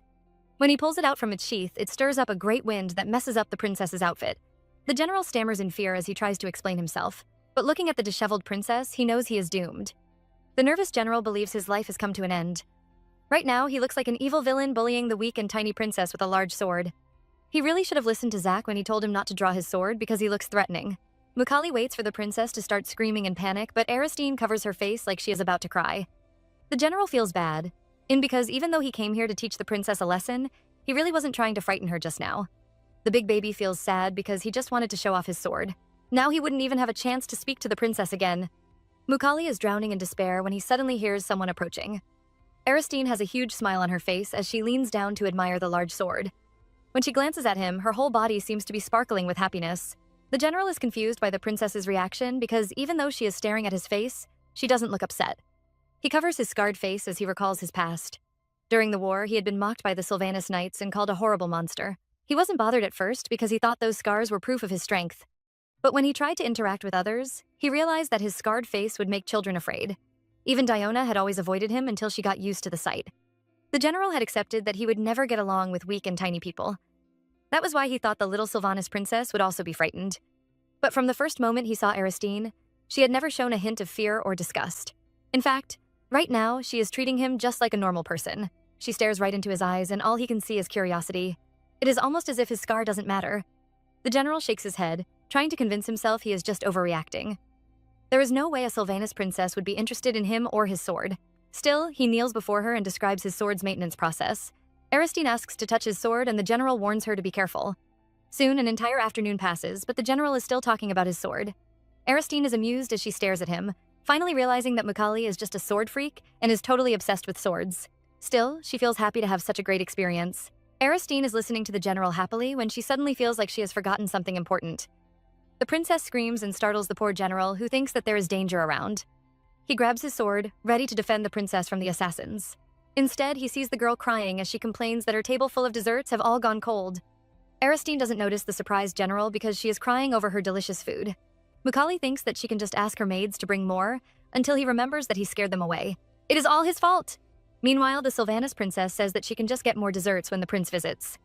She thanks Mukali because she really enjoyed their talk. The general is stunned by her cuteness and suddenly tells Ari to come over to his palace to enjoy these snacks. Our heroine immediately agrees because she has never been invited to a friend's place. Meanwhile, the warrior tries to convince himself that he just wants to spy on the princess. He becomes shocked when Aristine suggests that she brings over some scones as a greeting gift. He remembers Tarkan's order to find the best dessert chefs and finally realizes that the prince was just trying to please his little wife. A few days pass until the wedding day of Tarkan and Aristine finally arrives. Over at the princess palace, the place is in chaos. The Alugo maids run around, trying to make sure everything is arranged and perfect before the carriage arrives. The head maid sees two girls standing around, but just as she is about to scold them, she notices their teary faces. The girls, who are applying the princess's makeup, tremble in excitement as they admire their masterpiece. Aristine steps out, calling the maids dramatic for crying. After all, they have already seen her dress before. The princess has no idea that she is sparkling, and even the head maid is stunned. The three immediately declare that they can never be tired of her beauty. They fuss over Ari while behind them, the Sylvanus ladies-in-waiting watch with jealous faces. Brody mocks Aristine while Rosaline stares at the princess in awe. Her mistress is covered in rare and precious diamonds, which are more expensive than an entire palace. She almost pulls off Aristine's clothes in greed as she begs the princess to make her the bridesmaid. She says she is the princess's loyal dog. Sorry, lady-in-waiting. Rosaline is stopped by the three Alugo maids. They block the girl, mockingly calling her a noble lady and asking her not to bother herself with such trivial matters. They lure the ladies away, promising them sweet tea and a carriage fit for their beauty. Aristine watches as the arrogant ladies leave and thanks the Alugo maids for chasing them away. The Alugo servants had noticed that the ladies-in-waiting always treated Aristine with great disrespect. They couldn't stop them before because they were just servants, while the Sylvanus girls were noble ladies. But after the incident with Mukali, where the girls ran off and didn't come back, the Alugo maids slowly took over their duties and chased the nobles away. The head maid urges Aristine to focus on her wedding and stop worrying about them. She suddenly becomes teary as she reveals that the Ilagoans had always lived in fear. As the Sylvanus War dragged on, their greatest warrior, Tarkan, was away for a long time. As a result, the front lines of the monster plains were abandoned and left defenseless. The citizens pretended to be brave, but they were all afraid that the monsters would suddenly attack their country. Because of that, they all regard Aristine as their symbol of hope and peace. Aristine suddenly feels ashamed of her country. They clearly know the Ilagoans are desperate for peace, yet they still mock them by sending over a dirty princess. She thinks her father is shameful, but an even more disgusting person appears before her. A Sylvanus knight blocks the princess's path, saying that he can finally see her beauty now that she isn't dirty. Aristine glares at the moron who has no shame and even compares her to her fake sister. He looks proud as he bows and offers to escort the princess. Aristine has no time for the babbling fool, so she ignores him and heads straight into her carriage. The knight yells at her, calling her rude, but soon becomes ashamed when he hears the others laughing at him. He secretly calls the princess a peacock for ignoring an outstanding knight like him. Meanwhile, Aristine sits in the carriage wondering how the knight could be so arrogant even after his subordinate was beaten up. She knows the Sylvanus delegates will soon return home and inform her father about their trip.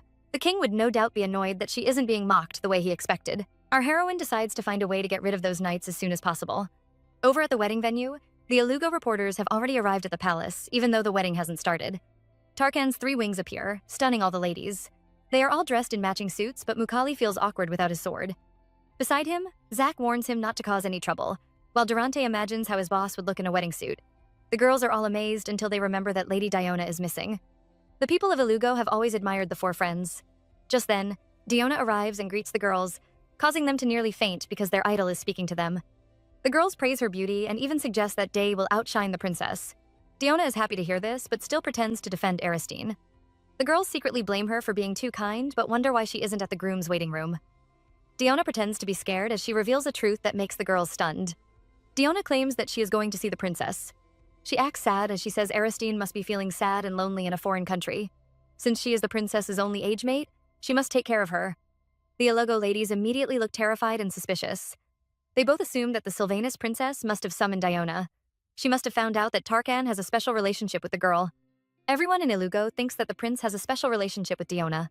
After he returned from the war with his allies, many ladies had tried to seduce him, but Tarkan refused them all. Only the perfect Diona could stay by his side every time.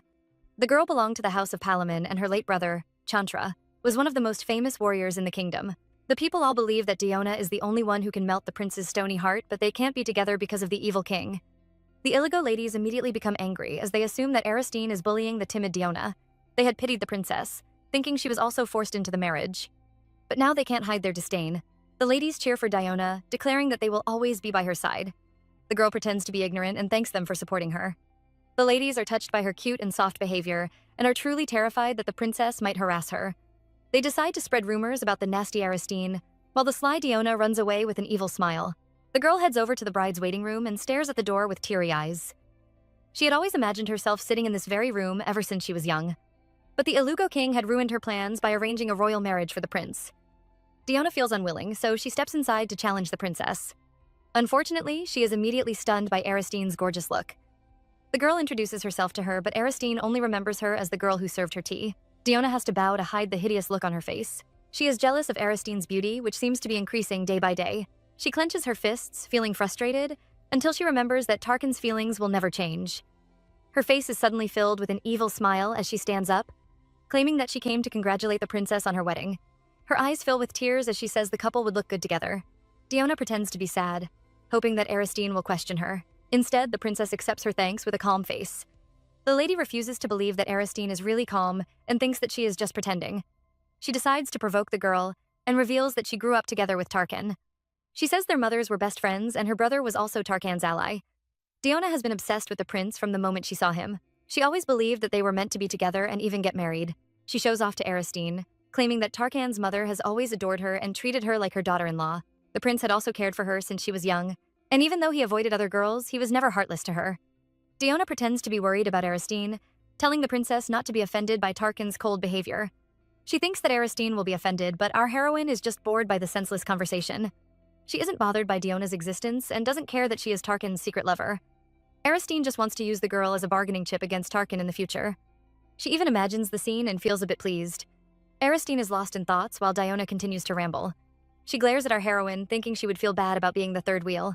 Instead, she sees Aristine leaning against the couch with a bored face. Our heroine is this close to yawning. She immediately pretends to be listening, hoping the little lover won't be offended. Diona becomes spiteful, saying she never thought that Tarkan would marry Aristine. She claims that marriage should be because of love instead of peace. The girl suddenly switches tone and pretends to bless Aristine's marriage. Our heroine can hear the hidden meaning behind her words. Diona is basically saying that she is Tarkan's true love and he only married the princess because of peace. Her spiteful tone reminds Aristine of her cruel father who had given her a bottle of poison to drink or give to Tarkan to spark a war. The princess suddenly smiles and thanks Diona for blessing her marriage. She says that she will have a successful marriage with Tarkan because it is a greater union for world peace. Diona is stunned and glares at Aristine, secretly cursing the princess. Aristine is really driving her crazy. Durante is heading to the groom's room when he hears a group of ladies gossiping about Diona. He immediately becomes alert, but the ladies disappear into another room. The warrior is certain that he heard them mention Diona's name and decides to do some investigation. Mukali tries to stop him, but the man disappears like a flash. The warrior is surprised because Durante never leaves Tarkan's side. He even brought a camera along just to capture this great moment. He has a bad feeling that the man is going to cause trouble, and he is totally right. No one knows that Durante is actually a crazy fellow. Meanwhile, Diona is about to go crazy from anger. She glares at the calm Aristine, convinced that the girl is bragging about her special marriage.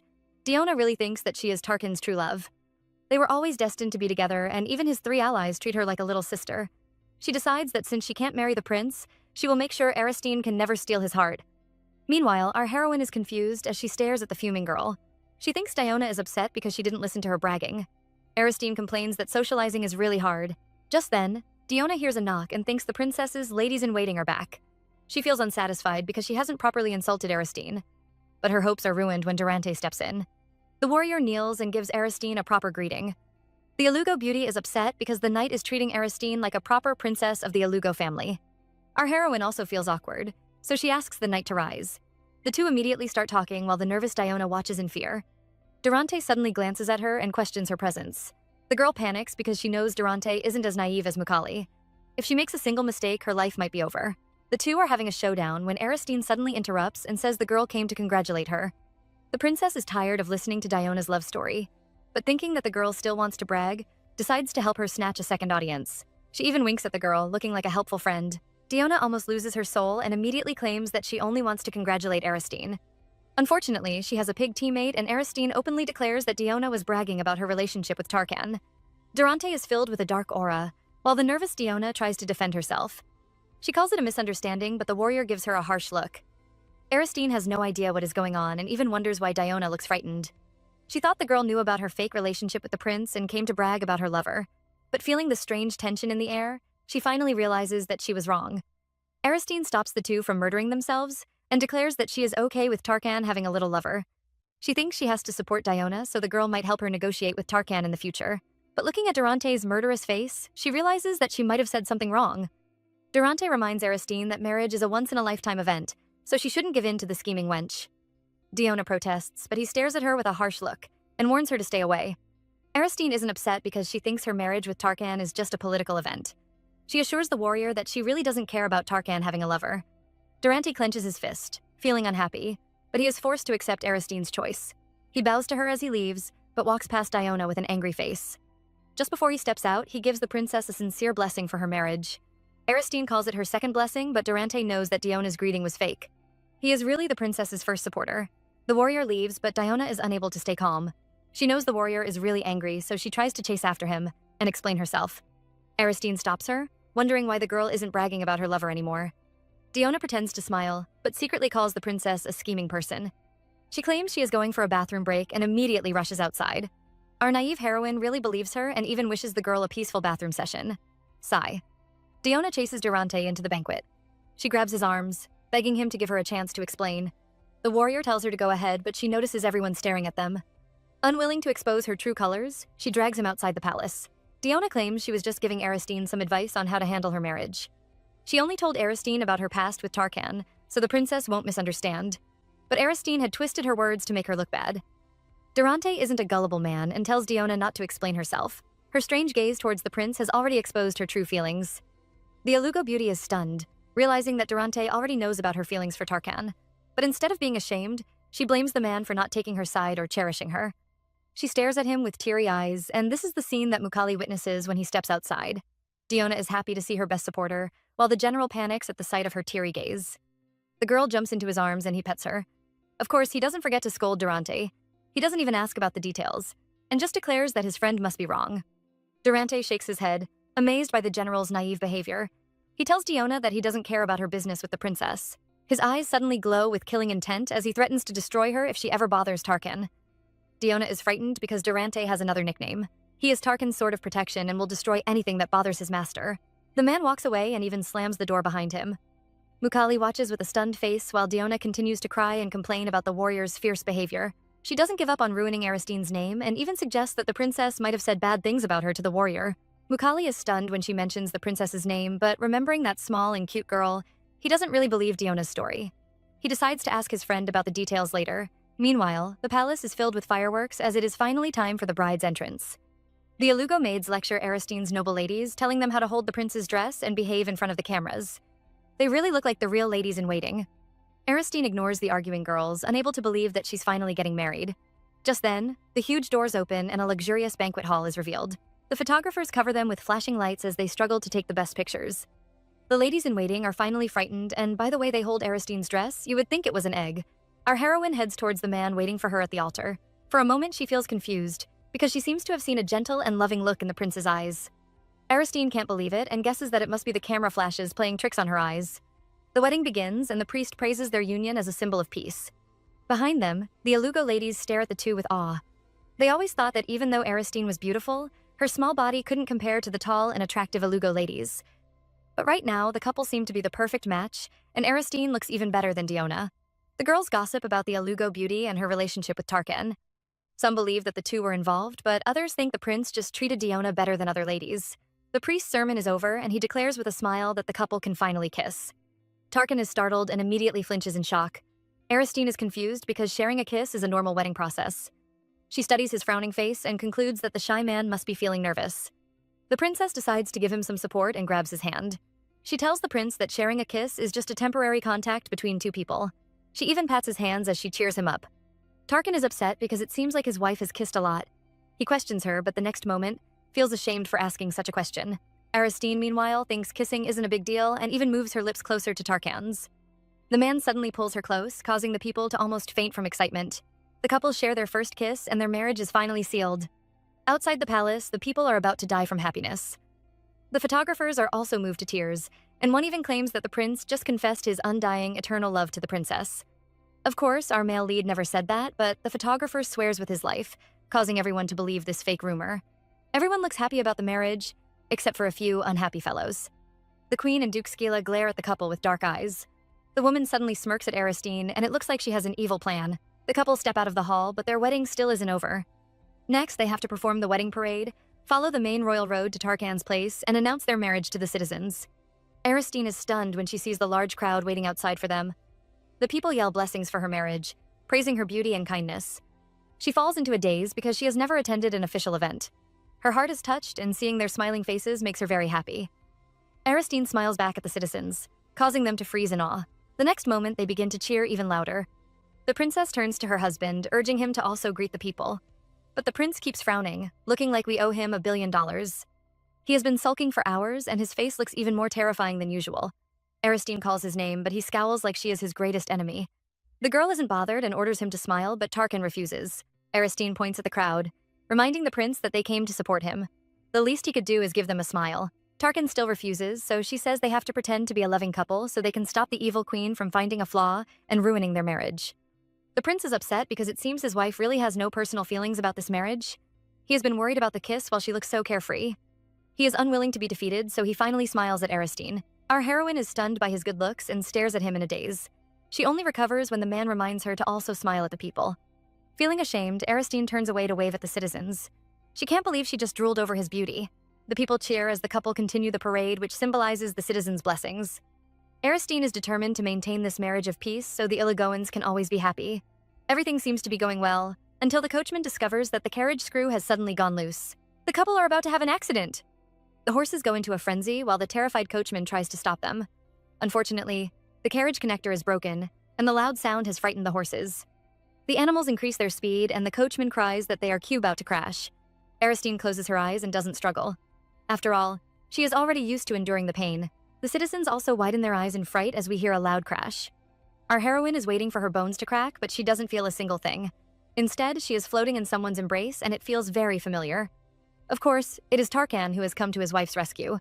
He hugs her to his chest as he slashes the reins and frees the horses. The man jumps out and grabs the carriage with one hand as he pulls it to a stop. The citizens stare with wide eyes, and even Aristine feels shocked. She always knew her husband was strong, but never knew he could stop a full carriage with just one hand. This man must be a monster. Tarkan is worried about her, but Aristine says she is fine. The soldiers rush to help the royal couple, ignoring the helpless coachman waving his hand around. Aristine isn't relieved because, even though they escaped without injuries, they are still in big trouble. The royal carriage is ruined, and even the horses have run away. Right now, they have no choice but to cancel the wedding parade. Aristine is unwilling and thinks that since she is Tarkan's wife, it is her duty to strengthen his political standing by making sure this wedding is successful. She urges him to find another carriage, but the man refuses. He says she almost lost her life, so the wedding parade shouldn't matter. Our heroine points to the murmuring crowd, reminding him that their marriage isn't an ordinary wedding. The parade symbolizes the life of the married couple, and if it is ruined, the people will take it as a bad omen. They will claim that the peace treaty between the two countries wouldn't last. The queen and her team will also use this chance to attack the prince and spread fake rumors about him. Aristine doesn't want him to be hurt, so she begs Tarkan to find a new carriage. The prince refuses and tells her there won't be a new one. He has already guessed the queen's evil plan and knows that even though they request another carriage, she is going to refuse. The queen will claim that the other carriages are all old and shabby. She will delay their time until the emperor finally steps in. But even then, the royal couple will only receive an old and ugly carriage. The queen wants them to be disgraced in front of all the citizens and will delay their parade until the people lose interest. And right now, her plan seems to be working. The people guess that the parade will be cancelled and feel disappointed. Some even call their accident a bad omen. Aristine can hear them, and she almost cries as she begs the duke to find another carriage. She is willing to wait for hours until the carriage arrives, just so the people can be happy. Our heroine knows they have been waiting for this moment and wants their dreams to be fulfilled. She looks like a sad bunny as she begs the prince, but Tarkan still refuses her request. Aristine is furious and slaps his chest, but the man suddenly whistles. A giant beast appears, scaring the men who have been mocking the prince. They call it a monster, but Aristine can tell it is just a large horse. The animal is bigger than other horses and is even wearing a scary horn mask. The princess immediately guesses that it is Tarkan's warhorse and feels excited. The Ilagoans treasure their horses just like their swords, so this horse will be perfect for the parade. Her excitement vanishes as she remembers that she can't ride a horse. The prince suddenly laughs and grabs her as he jumps onto his horse. The girl scolds him for teasing her, while he watches with a bright smile. The people immediately regain their excitement and offer to clear the way for the couple. A child sitting on her father's head even calls them the Prince Charming and his fairy princess. The next day arrives, and the newspapers are filled with headlines about the couple's marriage. An article praises Tarkan's parade with his warhorse, while another fawns over their love story and writes about the couple's kiss. The journalist even promises to frame the picture. The queen almost dies from anger when she reads this news. She rips the papers apart, cursing the annoying Tarkan. She had thought of ways to prevent their wedding parade and even created the perfect excuse. But her plans were all in vain, and she only ended up upsetting the king. The man scolded her for making mistakes and even threatened to take away her royal power. the queen angrily smashes everything in her room, causing her personal maid to panic. Tarkan is popular with the public and the king has lost his confidence in her. Duke Scala says the nobles are also switching sides and now believe that the first prince was only popular because Tarkan wasn't interested in the throne. The queen curses the nobles, saying that they used to follow her around like dogs.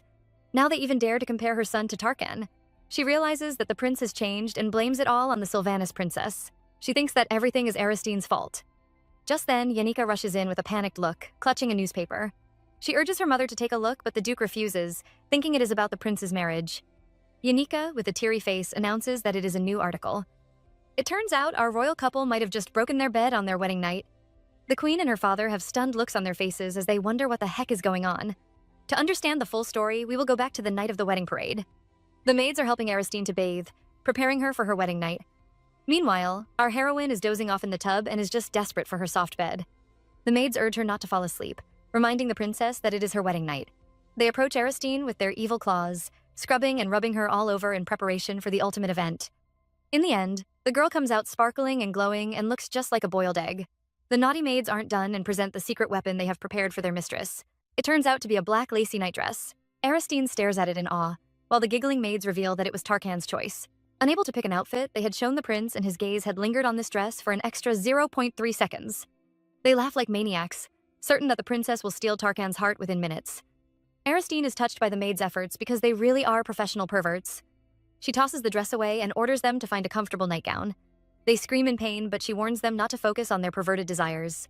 Meanwhile, Tarkan is taking a stroll while thinking about his wedding night. The prince is filled with complicated emotions. He still can't forget the 3 bandits maids who barged into his office with those ridiculous lingeries. They might have distracted his mind, but he vows not to become intimate with a woman he doesn't love. Tarkan knows his mind has been affected by his strange new bride, and all he can think about is her gorgeous face in that wedding dress. He thought he had already given his heart to someone else, but whenever he is with Aristine, he can't control his emotions. He thinks about his little lover who looks really similar to our heroine's scheming sister. Coincidence? I don't think so. Tarkan is lost in thoughts when he suddenly hears Aristine's voice behind him. The princess wants them to head over to the couple's bedroom together. His heart immediately races as he imagines her wearing that lacy, steamy nightdress. He finally turns around, but the girl only has on a normal outfit. Tarkan stares at her gorgeous face, feeling relieved that she isn't wearing that lingerie. Aristine notices his stunned look and calls him a pervert. She isn't wrong because even the normal outfit that she is wearing and her cute little face is enough to tempt the Alugo prince.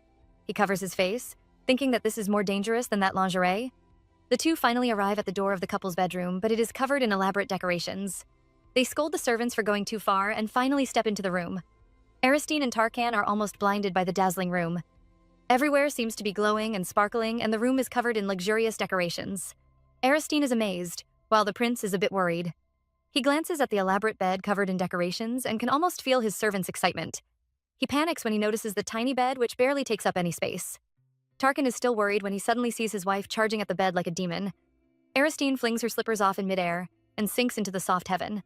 She moans in satisfaction as she feels the comfy mattress beneath her. The princess says a prayer of thanks to her maids and even vows to hire them for her next business. But her happiness vanishes when she realizes how small the bed is. There is no way it can contain another person. Our heroine glares at the frightened Tarkan with an evil gaze. She declares that the bed is hers and orders the prince to sleep on the floor. Aristine explains that she had chosen this extra soft bed before the marriage, and since Tarkan didn't choose a bed, he has to sleep on the floor. The prince is frustrated as he recalls her misleading words. He thought the girl had dirty thoughts, but she really just wanted to sleep on a soft bed. He asks the princess, but she insists that he has to sleep on the floor. Tarkan soon realizes that Aristine really doesn't care about him. He feels disappointed because he seems to be expecting something else. He is really the only one who is worried about the wedding night. Aristine also feels ashamed because she just asked the master of the house to sleep on the floor. Still, she refuses to get up, causing Tarkan to ask if she really likes the bed. Aristine says she does because this was her only desire when she was locked up in the tower. Our heroine had always wanted to have a warm shower, wear comfy clothes, and sleep in a soft bed. The prince, realizing that his wife wouldn't give up, decides to use the pity card. He sits on the bed with a sad face and complains that wives shouldn't send their husbands away on their wedding night. Aristine sees his sad and lonely back and feels a bit guilty.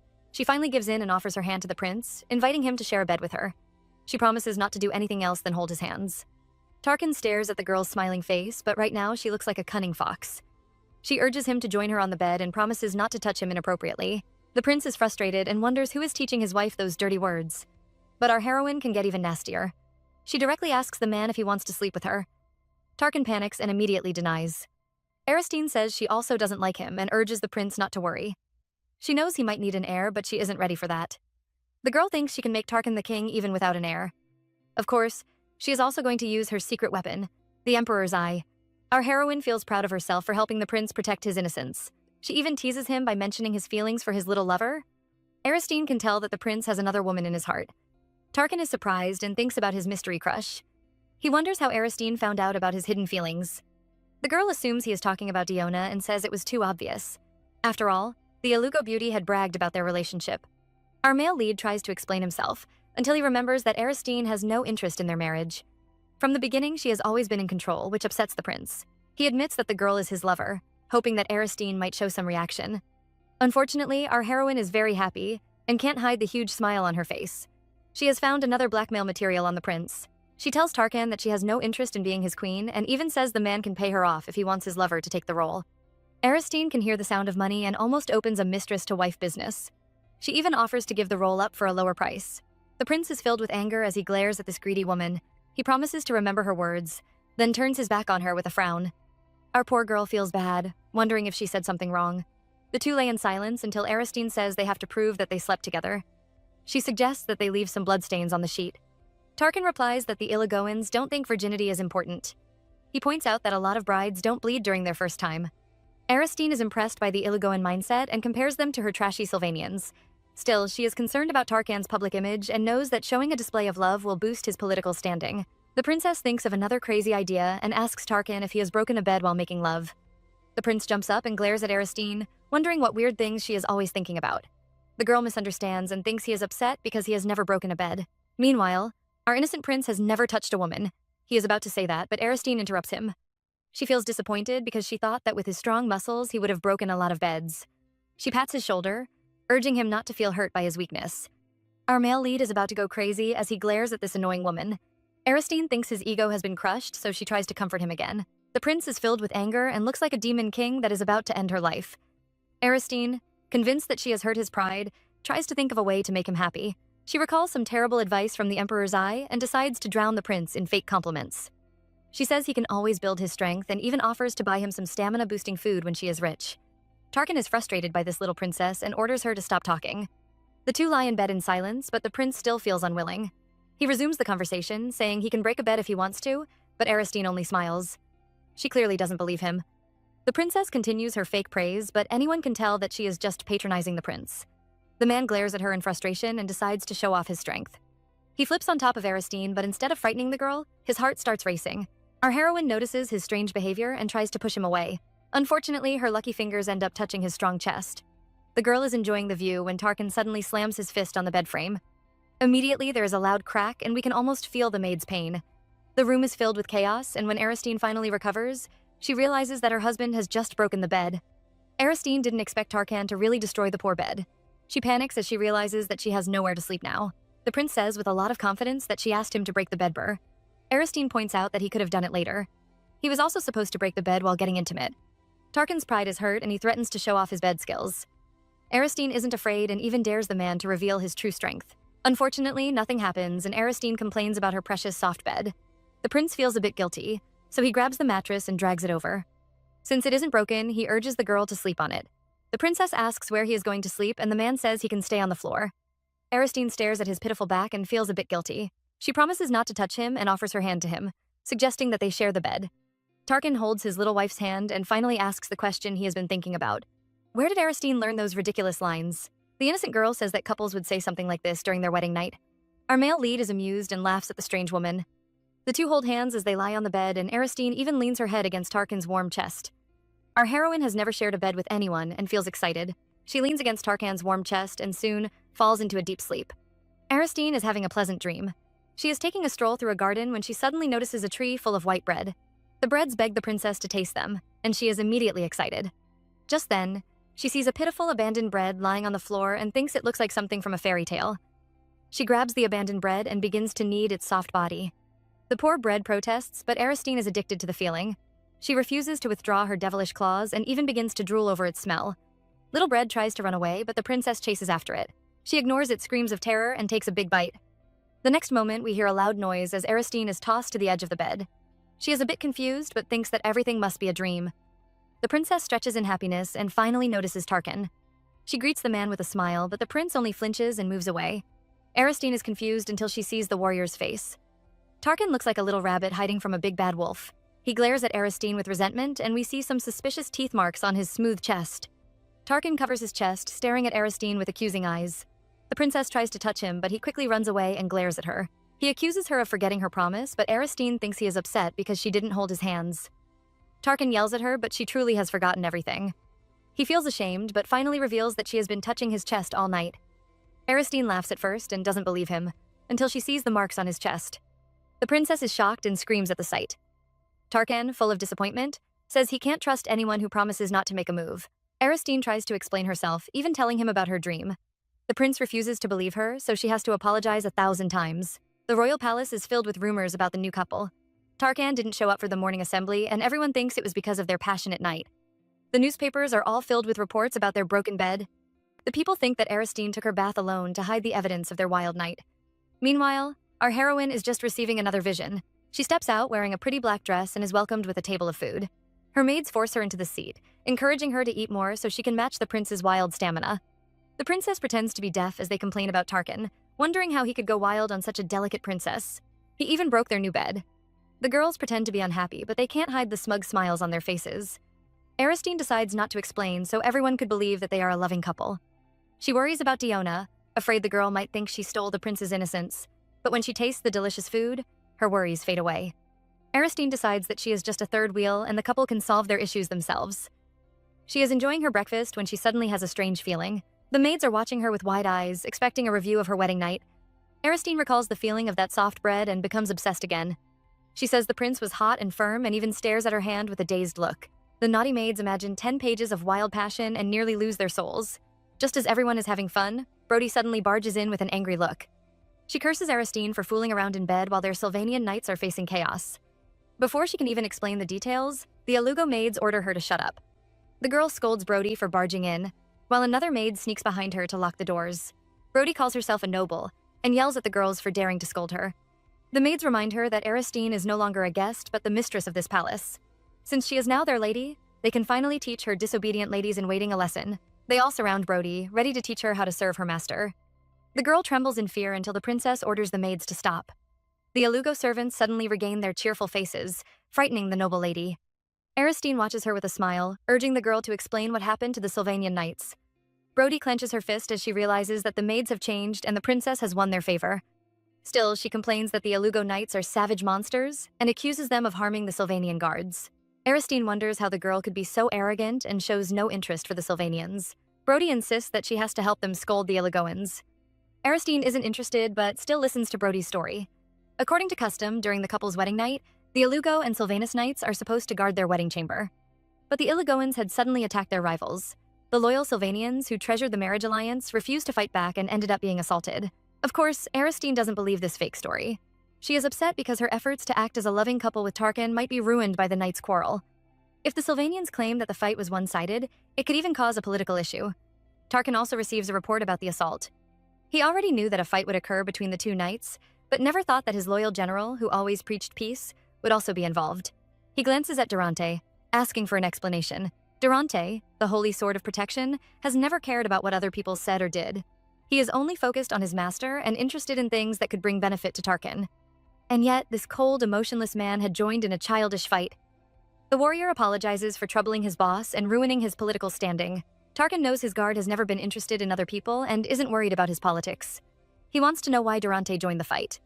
The warrior shows no remorse and claims that it was the right thing to do. The three wings stand like disobedient children as they explain that happened. Back at the couple's wedding night, the Sylvanus and Alugo knights were supposed to guard the couple's chambers.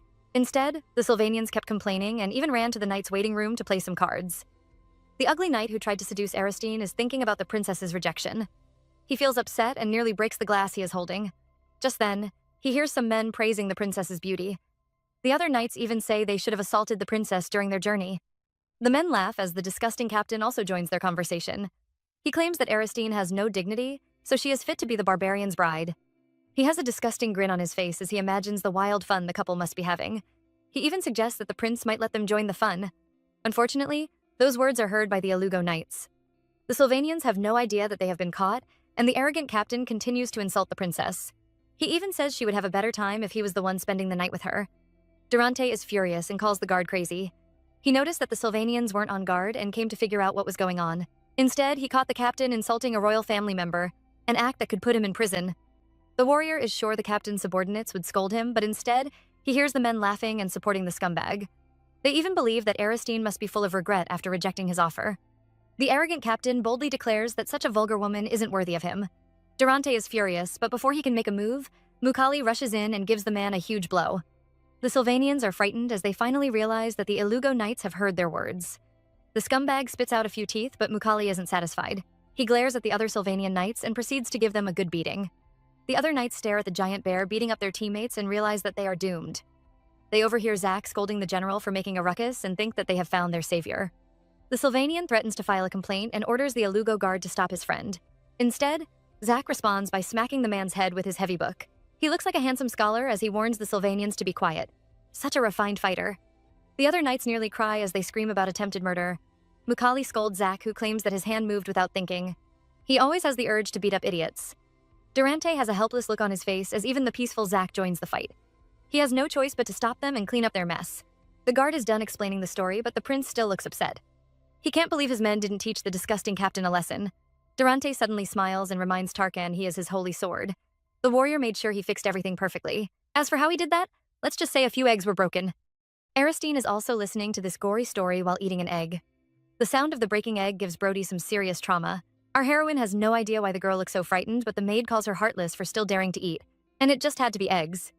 Aristine wants to know more about the knight's injuries, but Brody can't explain that the injuries aren't simple. She can't describe such a brutal and savage event. Aristine finally breaks her boiled egg, and the sound reminds Brody of the Sylvanian knights. Right now, the men are unable to have children. The Sylvanian knights are confused when they wake up, so the doctor explains that they are in the ICU. The men have bigger problems because they can't feel anything around their crotch. The doctor looks a little ashamed, but finally reveals that the men can't have children. They won't be able to even sleep around. The Sylvanas knights begin to cry as they realize that they are now impotent. Somehow, they have all become eunuchs. What a pleasant surprise. Just then, a maid slips inside and announces the princess's arrival. Aristine steps in with a gorgeous smile, ready to sympathize with her loyal knights. The men look at Aristine with sparkly eyes and complain about the barbaric Ilugoans. Our heroine is stunned to see them welcoming her visit. She thought they would lie around in bed, pretending to be too injured to get up. But right now, they look really touched to see her. She smiles and mocks them, saying she came to see her injured knights. But instead of being offended, the men actually begin to cry in happiness. Aristine is convinced that the men are dumb because how can she comfort them after all the evil things they did to her? She really can't understand their low intelligence. The captain cries as he complains that the brutal and savage Ilugoans had attacked them. Aristine pretends to be shocked, reminding the men that they had boasted about defeating the Ilugoans if they had the chance. She says they are great knights, so it should be impossible for the barbaric Ilugoans to beat them up like helpless children. The captain turns red in shame and glares at the princess. Aristine points out that the Ilugo knights wouldn't attack the Sylvians except they were insulting a princess who married into the Ilugo royal family. She glares at the captain, asking him to explain what happened. The guard trembles in fear because insulting the royal family is a serious crime. They had treated the princess like trash because her father had given them full authority to ruin her. Plus, the men thought it was fun and bonded over those nasty jokes. Now, the captain realizes that they might have a traitor in their midst. He is afraid that one of his men might already have confessed to the princess. If the truth is exposed, his life as a knight will be ruined even if he returns to Sylvanas. The captain hurriedly says they never insulted the princess and the Ilugoans didn't attack them. He even claims that the injuries were from hunting monsters. Aristine's maid is impressed by her mistress's skills. With just one question, she forced the captain to deny the incident and also take the blame. Our heroine also finds the man pathetic and never knew he would give up so easily. She had seen everything through the Emperor's eye and was ready to repeat all the nasty things they said word for word. She finds it a pity and announces that the men will be hospitalized for 2 months. The princess brings out a document and offers to write a letter explaining their injury. That way, they can receive an honorable reception when they return. The men are stunned but have no idea the princess is just trying to get rid of them. They pretend to be upset but quickly sign the papers. Aristine sees that the Sylvanian knights have agreed to return without mentioning the Ilugoans' assault. She laughs like a baby because she has removed another threat for Tarkan. Our heroine is about to leave, when she suddenly remembers the gifts she prepared for the men. The princess urges her maids to bring it over. The captain is pleased at first, until he realizes that the gift is a plate of boiled egg. Our heroine breaks the egg and almost causes the man to faint. She grins and says eggs are good for recovery. The captain panics because the egg reminds him of his new condition. He can't control his tears and even screams in agony. Aristine is about to leave with a happy smile when the man suddenly accuses her of mocking them. He vows to teach her a lesson and suddenly attacks the princess. The warrior runs towards Aristine, determined to teach this scheming woman a lesson. But before he can attack, he notices a figure hiding behind the door. The guard looks closer, and it turns out to be a furious Tarkan. The captain trembles in fear and immediately changes direction. Instead of attacking the princess, he suddenly kneels and begins to eat the boiled egg. He even cries as he shouts about his love for eggs. Aristine is confused because she could tell the man was about to hit her. But right now, he looks like a crazy warrior who is glad to receive the imperial egg of favor. The princess glares at him, until he finally confesses that someone is hiding behind the door. She rushes outside, but she doesn't see anyone. Our female lead has no idea that the mighty warlord is now hiding behind a bush like a sneaky thief. Tarkan isn't the only one hiding. The three wings are also forced to hang from a tree so the princess wouldn't see them. Poor Zack, who is being carried like a little sack, praises Aristine's swift mind. Our heroine glances around until she finally spots Tarkan approaching. The man claims he just arrived and his guards call him a liar. The princess thinks he came to check on the assault case and says she has solved everything. She grabs his hand and drags him away, promising to explain all the details. Behind them, the three wings and the Alugo maids are all shocked. Zack praises the lovebirds while Durante pulls out a binocular from nowhere. They all agree that the couple are a perfect match. Zack was afraid that the delicate princess would be upset at their violent methods. But after seeing the way she handled those nights, he finds her even more amazing. Mukali is still annoyed at the Sylvanians for insulting the little princess and wishes he could beat them up even more. The scholar guard is surprised because Mukali always said he hates the princess. The general is nervous and declares that he still dislikes her. He is only upset at the guards for going too far. Durante points out that the men must believe she is their puppet.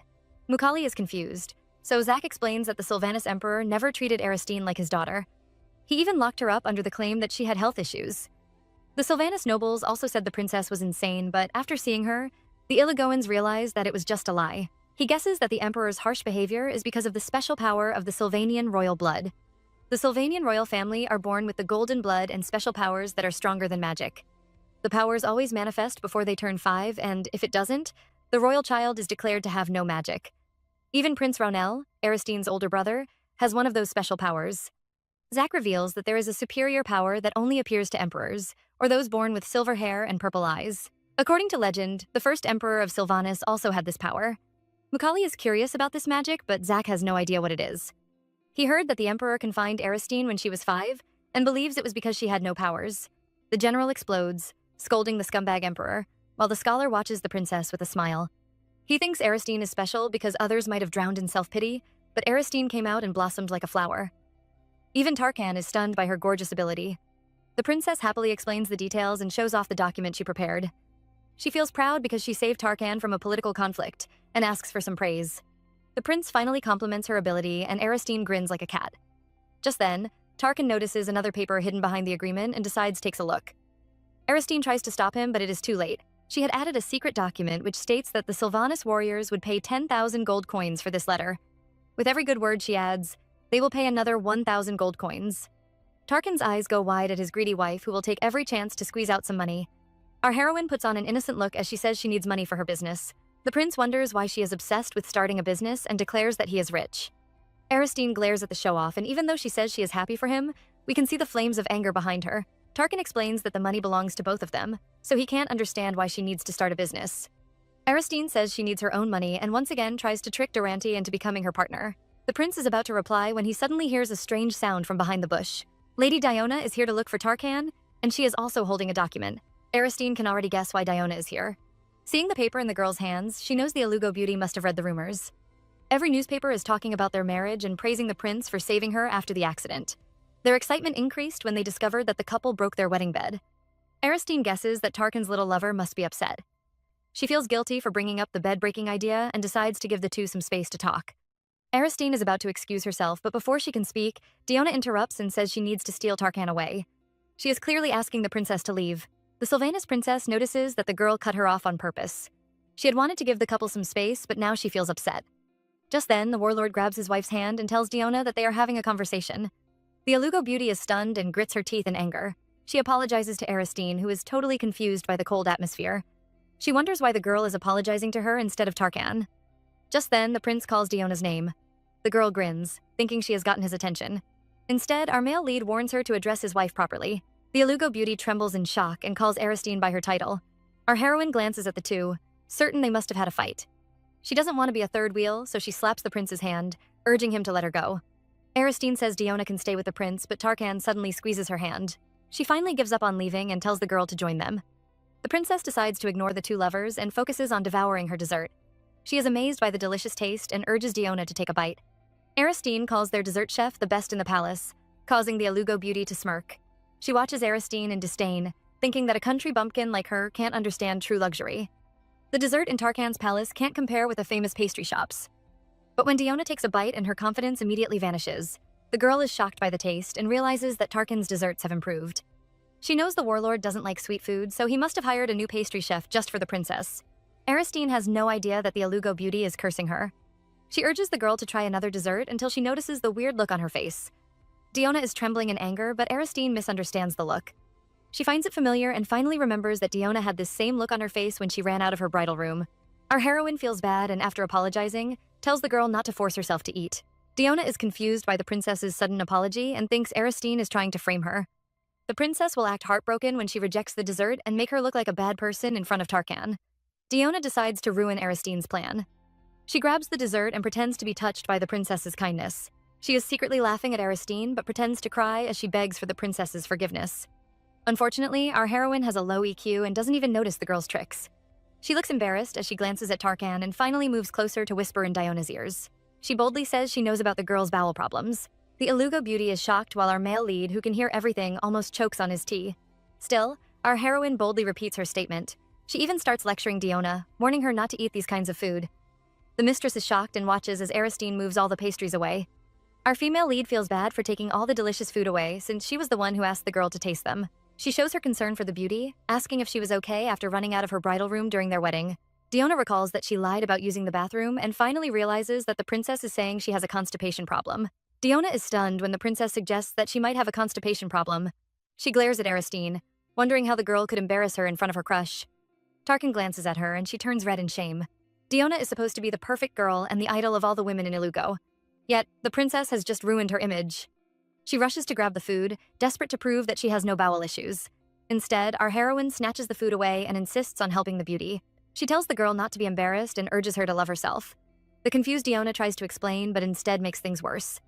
She says she poops often, and now our heroine is convinced that she has an irritable bowel. The Ilugo beauty slams the table and yells at Aristine. She questions how she can lead as the princess when she keeps misunderstanding every word. She sees Tarkan staring at her, and she can't believe that she just yelled in front of her crush. Diona thinks about how her image will be ruined, and she might even be called the poop lady. The beauty can't control her emotions and runs away crying. The couple are both shocked by her weird behavior, and Aristine is convinced that Diona's constipation is back. She tells Tarkan to be more understanding and warns him not to expose today's incident. Aristine expects the prince to chase after the girl, but Tarkan remains seated.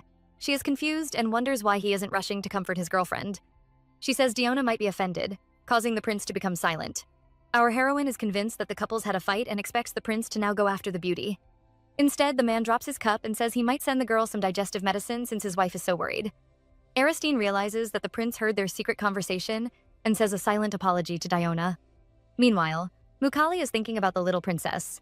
He can't believe that such a cute girl was forced to face so much suffering. He is busy cursing the Sylvanian knights when he notices Diona running away. The general calls the girl's name and she immediately rushes into his arms. She complains about the princess, claiming that Aristine embarrassed her in front of Tarkan. She recalls our heroine's words and vows never to forgive the girl. Diona expects Mukali to support her, but the general says she might have misunderstood the princess. He points out that Aristine is from a different culture, so she might not have planned to offend Diona. The Iligo beauty can't believe that her loyal supporter is turning against her. She glares at him and the man rushes to explain that he doesn't like the princess. He says Tarkan cares for Diona, so since he didn't defend her, then Aristine didn't say anything bad to hurt her feelings. He urges Diona to forget about the issues since she has a big heart. He says the prince will always support her because she is Chantra's sister. The Alugo beauty smiles at Mukali and thanks him, but her inner thoughts are very different. She curses the man for being dumb and says she would still be special even if she wasn't Chantra's sister. She tells the general that she was too emotional, but secretly wants him to rush to Aristine's side and stab her to death. Diona thinks Mukali is useless, but still smiles and pretends to like him. The girl is unwilling to let Aristine go and reminds the general about the cheating incident. She pretends to have misunderstood the princess and urges Mukali to stop his investigation. The general, stirred up by her words, declares that Aristine still isn't a good person. He tells Diona not to worry and vows to expose the cheating princess. If she is really having a secret affair, he promises to end her life with his own sword. Diona feels smug and grins, telling the general to make her proud. Aristine has no idea that she is now a cheater. She listens to the maids who insist that the second wedding night is also important. They have obtained secret information from their spies who confirm that the prince is having a perfumed bath. They are eager to prepare Aristine for the special night ahead and plan to give her an 18-course washing. Our heroine refuses their suggestion and tries to run away from the crazy maids. They refuse to let her go, crying that the prince is also having a special bath. Aristine knows the maids' plans, but she and Tarkan aren't a real couple. She explains that she doesn't need any perfume and heads into the bathroom. Unfortunately, the girls misunderstand and think that she only needs her lover's perfume. They all laugh like crazy demons, praising their mistress's seductive skills. Aristine hears their words and is amazed by their ability to misunderstand. Well, let's just say they learnt from their master. The princess heads over to the sink, hoping that she will have another useful vision just like the one about the Sylvanian Knights. Lately, our heroine has been seeing weird things like birds flying in the sky or animals living under the ground. She almost thought she was in a documentary. She even saw Yanika crying after her pastry chef was stolen. Aristine gives up when the water remains still. Instead, she thinks about Tarkan taking a perfumed bath. The girl always thought he was a basic man, but after seeing his carefree behavior with Diona, concludes that he is a player. Still, she finds him interesting. The prince might be a pervert, but he still has a dignified side. She remembers him clinging to her hands and laughs at his cute behavior. Just then, the water ripples as a vision begins. A group of smiths surround another man and accuse him of ruining the reputation of the Catalaman smithy. Aristine eagerly watches and is surprised to see the man she has been searching for. Litrin begs the men to forgive him and says they are all friends. The rebel leader is pleased because, even though the man is a giant, he is too weak and refuses to fight back. He orders the other smiths to hold Litrin down and vows to teach him a lesson. The smith is forced to his knees and the leader finally reveals why he is upset. He is just jealous that their leader took the dumb Litrin to the royal palace. He is afraid the boy will become the master's favorite pupil. The evil leader, determined to force him out of the smithy, raises his dagger and cuts off his thumb. Aristine watches the boy cry out in pain and feels upset. She always thought he lost his thumb in an accident, but finally realizes that it was a deliberate attack. Our heroine is receiving a massage from her maids, but is still thinking about Litrin. She recalls the trees she saw during her vision and asks the maids when the flowers will wither. The maid says it might take 2 weeks, and the princess realizes that time is running out. She has to save the smith and start her business before the week ends. She thinks about the poor Litrin and hopes her first employee can survive. The overprotective princess decides to find Mukali tomorrow morning. Meanwhile, Tarkan stares at his sparkling blue room and wonders when his servants will stop decorating their bedroom. The next day, Rosaline is taking a walk when she hears the Sylvanas Knights talking to the ladies-in-waiting. Brody can't accept the men's departure and even tries to threaten them with the king's reaction. The knights feel smug because they have a letter. They tell the noble ladies to carry out the king's request alone. Rosaline ignores the arguing Sylvanians and heads back to the princess's room. She thinks things are finally getting interesting. The girl rushes to see Aristine, telling her about the maid's reaction. She mocks Brody for crying and trying to return home, and even reveals that the girl was shunned by society. Our heroine, who is about to go out, has no interest in Rosaline's story. She interrupts the girl, asking why she came over. Rosaline doesn't know why the princess suddenly looks upset and explains that she was trying to have a pleasant chat with Aristine. She secretly thinks to herself that this is the best way to become friends. Unfortunately, our heroine doesn't need a friend. She sighs and reminds the girl that she only wants a hunting dog. She grabs the maid's chin, reminding her what happens when a hunting dog stops working. Rosaline shivers in fear and apologizes to Aristine. The princess suddenly changes tone and happily declares that she also likes puppies. The Alugo maid approaches with a basket, announcing that the princess's carriage is ready. Aristine is about to leave when she feels someone glaring at her. Rosaline quickly looks away, whispering to herself that she just wanted to be close with Aristine, just like the Alugo maids. Our heroine sighs before she leaves because she can clearly hear everything. Aristine is heading to her playdate with Mukali. They arrive at his mansion, and the maid explains that his family has produced great generals for decades. Our heroine stares at the huge building and declares that Mukali is the ultimate young master. Meanwhile, the general's mansion is in chaos. Mukali is being harassed by his 2 maids who have completely different requests. One keeps worrying about his outfit while the other screams at him to get Aristine's autographs. The general can tell that they are excited, but he is about to die of worry from thinking about the princess's affair. The man is distracted and gives a chance to the little birds to attack him. The first maid produces a comb from nowhere and tries to style his hair, while the other nearly slaps his face with her autograph book. The maids are eager to see Aristine and hope she is as pretty and lovely as the rumors. Mukali sighs and suddenly becomes stern. He announces that he is a ruthless and merciless warrior, so he is different from the maids who adore small and delicate things. The poor ladies are heartbroken, while Mukali thinks that his investigation has to be swift and merciless. The man has just boasted that he doesn't like delicate things, but when he sees the princess approaching with her small baby face, he suddenly screams her nickname and rushes to her side. The maids are all shocked by his behavior, and even Aristine looks confused. The general freezes in shock as he realizes his mistake. Even in his thoughts, he calls the princess small and pretty. Just when we think Aristine will be upset, she gives the man a thumbs up, thanking him for breaking the Sylvanian knight's eggs. Poor Mukali nearly faints from the shock. Even the birds outside the general's mansion are stunned by those outrageous words. Mukali almost chokes and quickly explains that he wasn't the culprit. Aristine is surprised by man's sudden polite behavior, but when she asks, he says he has always been a gentleman. Behind him, his maids stare at the big liar with disdain. Mukali ignores their glares as he bows to Aristine, inviting the princess inside for some tea. The innocent Aristine believes his words and also offers a curtsy. She has a gorgeous smile on her face, which makes the general's heart race. Mukali tells her about his fight with the Sylvanians and boasts that he was the one who broke all their teeth. He has a proud look on his face, while the princess gives him another thumbs up. They head over to the parlor room, and she is immediately amazed by the delicious food. Aristine eagerly presents the scones she brought and boasts that their chef is the best in the palace. Mukali stares at the little desserts as he recalls the past. When he arrived from the battlefield, Zack had informed him about the prince's search for a pastry chef. The men assumed that Tarkin was going to change their battle rations, and when they heard that the best pastry chef belonged to Yanika, they immediately stole him away. They didn't know the prince's plan, but as his strongest supporters, they believed it was for a great cause. Mukali stares at the delicate girl, finally realizing that those chefs were hired for her. He is enjoying his pastries when the princess suddenly says she needs to find her mystery man. Mukali nearly ends his own life when he chokes on his food. The culprit is unaware and even suggests that they go searching for the man today, since she is outside the palace. She invites Mukali to join her, but urges him to keep it a secret. The general, thinking he would finally catch the cheater, agrees with a smile. Ilugo is known as the land of fire and iron. Therefore, the blacksmiths who could wield both fire and iron were treated like gods. They even received the same benefits as the royal families. But unlike the nobles, the blacksmiths all adored Tarkin, who was the strongest warrior. They gave the second prince the support that his mother's family could never provide. The Sylvanas princess finally arrives at Katalaman with Mukali. The smiths are all amazed to see them while the general watches with suspicious eyes, trying to find the secret lover. A man rushes out and welcomes the nobles in a panic. Aristine says she just wants to tour the most famous smithy in Ilugo, and the proud assistant happily invites her inside to take a look. The princess immediately notices a large display filled with amazing weapons. She is surprised to see some dates and names carved into the swords. The eldest smith arrives and explains that these are the most famous works done by their master blacksmiths. To have a weapon displayed on this wall, the smiths must create a weapon fit for a warrior like Tarkan.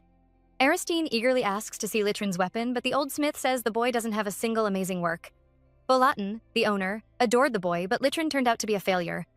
Aristine is confused because in the vision she had called the boy the best blacksmith in Ilugo. Yet, his colleagues announce him as a failure. She becomes alarmed as she wonders if his accident is supposed to awaken his potential. Just then, Mukali points to an empty spot and says Litrin's name is on the wall.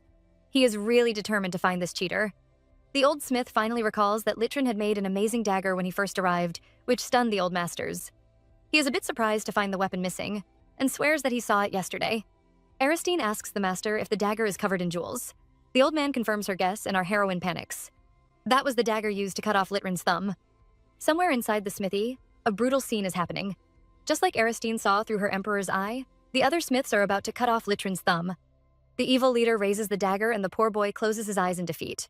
Just then, Aristine arrives like an angel and commands the men to stop. She rushes in front of Litrin and shields him behind her back.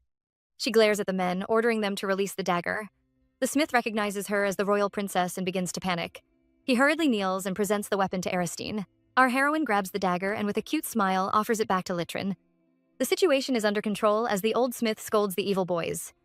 Mukali drags the princess to a corner and scolds her reckless behavior. His heart nearly stopped when she ran out of the room, screaming about saving her employee. The stubborn girl had even rushed in front of a man holding a danger.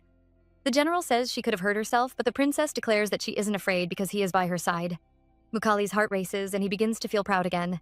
Just then, the furious Botalan arrives and scolds the evil leader who turns out to be his own son. The boys apologize, but he orders them to remain in the detention room. The master apologizes to Aristine, ashamed that she witnessed such a disgraceful scene. Our heroine isn't interested in his apology and asks about Litrin. Botalan sighs as he reveals the boy's past. To be a successful blacksmith, the apprentice must have a great physical body and amazing strength. He must also have a sharp eye and a good head. Well, Litrin had all these abilities. The little boy was able to notice a mistake in his sword, causing the excited Botalan to choose him as his successor. The man adopted Litrin, but, afraid that the other masters might corrupt the boy, taught him personally. His biased attitude made even his own son upset, but they all recognized Litrin's amazing talent. The boy was truly extraordinary. Aristine can't understand how such a genius became a failure, and Botalin says that the boy became obsessed with making weird toys. He would spend hours at his desk and even stopped making real swords. The master had dragged him to the royal palace, hoping he could ignite his former spark. Instead, it just made the other smiths even more jealous. Botalin announces that he is giving up on Litrin, and our heroine looks at him in disdain. As an overprotective boss, she thinks the master was trying to control Litrin. He forced the boy to follow his will, destroyed his toys, and even accused him of wasting his talent. Botalin, the evil master, says Litrin has the basic skills so he should be able to make his own living. The smart princess guesses that he is abandoning Litrin because his presence will only make the other smiths more upset. She is determined to slap the old man's face and vows to reignite the boy's talents. But first, our heroine has to put on a show. She suddenly staggers, which causes the master to panic. The princess says she was frightened by today's incident and has never witnessed such a brutal scene. Botalin almost runs to find a towel, but the princess stops him and says she is more worried about Litrin. She asks to see him and even shivers like a delicate flower. Meanwhile, Mukali's eyes are about to pop out of his head. He stares at the fragile flower in front of him and compares her to the violent girl who praised him for ruining the knight's balls. The poor general almost loses all his brain cells. Litrin is alone in his room and playing with his little toys. They remind him of the delicate princess who protected him with her small frame. Litrin might be a giant, but he has always been weak and runs away from trouble. Even the sound of someone knocking on his door is enough to make him flinch. He rushes to the door but is stunned to see Aristine. Litrin immediately kneels and expresses his gratitude to the princess. He is filled with fear because he can't tell why the princess is here. Our heroine says he shouldn't be scared, but she totally doesn't notice the general pulling out his sword. She urges the smith to stand and even offers him her hand. The boy tries to refuse, but she says she will be embarrassed. The giant is touched by her kindness and almost cries. He grabs the princess's hand, causing Aristine to feel his strength. She can't imagine how damaged he would be if he had lost his thumb. She smiles at the boy and expresses her happiness at seeing him safe. Litrin, stunned by her smile, can feel his heart racing. He looks like a little boy in love, which frustrates Mukali. He yells at the boy to let Aristine go and scolds him for blushing. The smith apologizes, but the general shields Aristine. He is convinced that the boy is her secret lover. He watches the two converse with a dark aura, causing the poor blacksmith to tremble with fear. The ignorant princess doesn't notice the harsh atmosphere and focuses on the little toy Litrin is holding. The boy, feeling ashamed, quickly hides it behind his back. Unfortunately, he can't resist the princess's sparkling eyes and finally presents a cute little hamster. He thinks he is childish, but the lovers of cute things are totally amazed. They ask to see more, but when they open his drawer, Aristine and the general are shocked by the large amount of toys hidden inside. They are all the exact same size and seem to be made of metal. Litrin explains that he melted different kinds of materials together and formed a new kind of metal. He proudly shows off his work with a smile, which makes Aristine impressed. She thinks about his master, who abandoned this genius, and feels smug. Botalin claimed the boy was wasting his talents, but Litrin was experimenting with different materials. The princess was afraid her intervention would change Litrin's destiny and ruin his future. But now she realizes that the boy is still a genius and his talent is exactly what she needs. She glances at the blacksmith, but sees him talking to Mukali and explaining his process. The two rivals seem to have bonded over these little toys. Litrin almost cries as he says the general might seem scary, but he is actually a kind man. Mukali also thought the boy was just a pretty face, but he is actually a nice guy. He almost faints when he realizes that he is praising his enemy. He is supposed to be wary of this cheat. Just then, he notices the princess watching him with a proud gaze and immediately looks embarrassed. Aristine thanks the smith for showing them his work and praises his talent. Litrin says Catalaman is the best smithy, so if they call him a failure, he must really be useless. The princess interrupts his self-pity and points out that the smithy isn't good enough for his talent. She says he is a genius who has been making creative toys. Litrin is touched and really wants to know if the princess admires his talent. Aristine declares that he is the only talent she needs, so she urges the boy to follow her. She promises to make him the best blacksmith in the whole world. Our heroine returns home and jumps into bed like a dead fish. She thinks it might be because this is her first outing, but even though they only drank tea and chatted, she still feels exhausted. Just then, Tarkin approaches, joining her on the bed. He questions her about her outing, and she reveals that she went to snatch a blacksmith away. Tarkin doesn't believe any smith will be willing to leave the famous Catalaman, but Aristine says that one did. He even promised to be hers. The jealous warlord is about to lose his soul. He wants to shake Aristine and force her to explain that strange sentence, but he is afraid the princess might call him weird. He glares at the girl who is sleeping peacefully, and tries to convince himself that he isn't interested in her or her little lover. But when Aristine mentions her future business, he immediately seizes this chance and calls Litrin a weird fellow. Our heroine looks confused as the prince complains about the blacksmith calling himself her property. She defends her new employee, warning Tarkin not to insult him. She also reveals that she was the one who wanted the boy to be hers. The prince is offended, but Aristine doesn't notice. She happily thinks about her new employee and vows to treat him well. She dismisses the annoying prince, pushing him away as she orders him to sleep. Our male lead pulls away, looking like a heartbroken and abandoned wife. The next second, he is determined to get his revenge, so he drags the blanket away from the peaceful Aristine. The poor girl is confused, but when she tries to scold Tarkan, she finds the man sulking like a big baby. She is frustrated by this precious lord who needs a lot of care. Aristine calls his name, and the man's ears immediately widen like an antenna. She smiles like a big bad wolf as she asks him to join her. She calls herself his older sister and promises not to touch his chest this time. Tarkan becomes furious as he recalls how he struggled to cover the marks. His bride apologizes, and after coaxing him for a long time, the jealous lord finally gets into bed. Aristine holds his hand and suggests singing him a lullaby. Tarkan complains that she is treating him like a child, but in the next second, grabs her hand and pouts like a sad baby. He says he is Aristine's first partner, so she should also take care of him. Our heroine laughs, amused by his cute behavior. The prince demands a response, but the girl is already half asleep. She urges him to work harder and immediately collapses into bed. Tarkan calls her sweet names, but the princess has turned into a sleeping beauty. The poor man is frustrated and for the rest of the night thinks about her words. As a result, the next day, he goes on a rampage during his training. The prince stares at Mukali, who is training a soldier, and immediately notices the man's massive chest. Tarkan glances at his smaller chest and instantly becomes upset. He calls Mukali over with a dark face, asking for a private meeting. Tarkan asks about his trip to Catalaman with the princess, but the cunning general refuses to say a word. He insists that nothing special happened, which makes Tarkan suspicious. His general has always been chatty and normally would have said 1,000 words about the Sylvanian princess. Our male lead glares at him, forcing Mukali to confess. But even then, all he talks about is the huge, strange sword the palace blacksmith had gifted him. He keeps rambling about the weapon, and Tarkan curses this sword-loving giant. He feels frustrated because he only wants to know why his wife visited the smithy. Mukali glances at his lord, who is trembling with anger, and reveals that Botalin had gifted him a special mask. The smith had put a lot of effort into the face mask, and even made it the same color as Mukali's golden hair.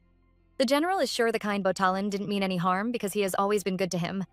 But the mask had reminded him that his terrifying scar would only scare others if it wasn't covered. Tarkan secretly scolds Botalin for doing something useless. The smith claimed he made the mask to praise Mukali's strength, but he actually made it because of the nasty gossip from the general's enemies. He must have made the mask with pity, hoping the Alugo hero wouldn't face any more insults. Mukali was from a famous family of generals and years ago was the most popular soldier in the capital. After he got his face wound, he was still confident, thinking the scar wasn't something to be ashamed of. But the people's attitudes had changed, and they avoided looking at his face. They even insisted that a mask would be better. Tarkan is afraid the general will be upset, but before he speaks, Mukali announces that they rejected the mask. The Sylvanas princess had complained and made a full list of all the mask's weaknesses. She had no intention of forcing her general to cover his scar. Mukali recalls how the princess always treated him like a normal person and smiles like a big cat. He had planned to scold Botalin for giving him the mask, but the princess had jumped to his defense. The general, who has never experienced such care, is filled with happiness. Tarkan smiles as he watches Mukali, who is laughing like a maniac. The man really looks brighter. The excited general tells the prince that he requested some pig iron instead. He plans to give it to the new blacksmith when he arrives at the palace. Mukali freezes in shock as he realizes that he has just spilled the secret. Our male lead immediately turns into the Grim Reaper, demanding to know everything about the sly man who stole his wife. As they say, if you can't defeat your enemy, just run away. That is what Mukali does as he speeds off even faster than a rocket. He yells an apology to the upset prince, claiming that he needs to use the bathroom. Poor Tarkan is left behind, shivering like an abandoned weed. He curses the blacksmith, his general, and even the annoying bathroom. But thinking of his cute little wife, he once again turns into Mr. Sunshine. Meanwhile, Mukali finally stops running and swallows some much-needed air. He gives a silent apology to his abandoned lord, but he has to keep the little princess's secret. That day, Aristine had begged him to keep this a secret from Tarkan because she wanted to surprise the prince. She wants to show the arrogant Tarkan that she can also succeed. She plans to make a trial weapon, and after Mukali tests it out, they can surprise the prince together. Mukali recalls the princess's sparkling eyes, which were filled with ambition. After following her to the smithy, he finally understood that she really just wants a weapon. The general, who has gotten rid of his suspicions, is filled with happiness. He even twirls and jumps around because he can finally acknowledge Aristine and admit that she matches well with his master. The general is excited to swear his loyalty to the Sylvanian princess and rushes off to find Diona. He is eager to tell her the good news, but when he arrives outside the beauty's palace, he is immediately filled with suspicions. Aristine's court ladies would never have agreed to let him travel alone with the princess if she was really interested in other men. The ladies never showed any suspicious behavior, so why would Diona suddenly assume that the princess is cheating? Mukali decides to do a proper investigation. Time passes by, but the Alugo Empire is still filled with news about the couple's marriage. Some bold reporters even camp outside Tarkan's mansion, begging for a new picture of the royal princess. Instead, Durante tosses them out of the gates, which finally puts an end to the chaos. Litrin also arrives at the palace, and as time passes, the Sylvanian knights return to their homeland. At least this time, they use a proper portal. Everything seems to be going well until Aristine suddenly receives a strange visitor. Sophia, the queen's court lady, arrives to invite Aristine to the Empress Palace. Our heroine smirks as she glances at the newspaper in her hands. It seems the queen was alarmed by this new article. Over at the Empress's palace, the queen is accompanied by Paella and Yenica. They study the recent newspaper as they praise Yenica's new photo shoot. Aristine arrives and hears Paella almost licking the girl's foot. Our heroine pays no attention to them and is just relieved to find her seat. It seems the queen isn't going to play those childish tricks this time. Instead, the ladies speak to themselves and totally ignore our heroine, treating her like an abandoned weed. Paella keeps praising Yenica's photogenic face, but secretly mocks the girl for covering herself in jewels. She glances at Aristine, feeling smug because everyone is only talking about her wedding pictures. No one is interested in Yenica's photo shoot. The queen sets down her cup, and three women act like they just noticed Aristine's presence. They stare at her with cold eyes, but a second later, greet her with polite smiles. Our heroine returns their greeting, but she can tell that they don't accept her as a member of the royal family. The queen even suggests that she might be uncomfortable living here, but Aristine calls this her home. The empress is furious and, determined to humiliate the girl, asks to speak to her informally. Paella flinches at the insult because even though they are in-laws, the queen has to speak politely to Aristine because she is a princess. Our heroine isn't bothered and accepts the queen's request. Yenica and her mother laugh, thinking the Sylvanian princess has finally become submissive. They mention the first prince and reveal that he will soon return. The queen claims that Hamir is rushing over even without a portal just because she misses him. The two princesses praise the first prince while Aristine watches them with disdain. Prince Hamir didn't attend their wedding, causing the political world to descend into chaos. During the historic marriage that formed the peace treaty, the first prince, who is supposed to be the first successor, didn't attend. His supporters claimed he was carrying out some official duties, but the recent political article suggested that he is jealous of Tarkan's growing political strength. Aristine is sure the queen called the first prince back because of this news. She realizes that her marriage is making the queen nervous and decides not to hold back. Just when we think she is about to challenge the empress, she stares at an innocent maid and points at the table of desserts. The poor girl keeps picking everything Aristine points at until the plate becomes full. And then, our heroine settles down and begins to eat like a starving child. She isn't bothered by Hamir's return and would rather eat than worry about something that hasn't happened. Aristine enjoys her dessert and even compares it to her palace's snacks. Of course, her chef is still the best. The three ladies watch Aristine with wide eyes as she keeps eating without any shame. Yenica even wonders what type of human she is. The empress is upset because her plan to humiliate Aristine by ignoring her has failed. She suddenly has a feeling that she can't defeat this wild girl. The queen reminds herself that she is the mother of the nation. She blames the peaceful Aristine for building Tarkan's political position, but still wants to turn her enemy into her friend. She decides to show off her power and asks Aristine if she is curious about her son. She wants the princess to realize that marrying Tarkan was a horrible decision and mentions that her son will be the next king of Alugo. In her dreams, madam? The queen, eager to prove that Hamir is the next king, reveals his secret duties. Aristine is stunned when she hears that he is managing a magic stone mine. The queen says the mine is filled with A-grade quality stone and boasts about her son's important duties. Our heroine doesn't argue and even thinks that the prince's reason for not attending their wedding is really a good excuse. Magic stones are important in this world because the nation's defense barriers, portals, and even cameras rely on their power. The existence of such a huge mine could even change Alugo's status in this world. Our heroine is filled with jealousy when she hears that Hamir is running such a huge business. The little thief, business owner, finds it unfair that others have such a huge golden spoon. Aristine is blazing with jealousy, but the queen misunderstands that the girl is finally afraid of their power. She boasts that her son has been favored since birth and has received a lot of support from the noble houses. She compares him to a certain someone who is vulgar and eats mana stones from demonic beasts' corpses.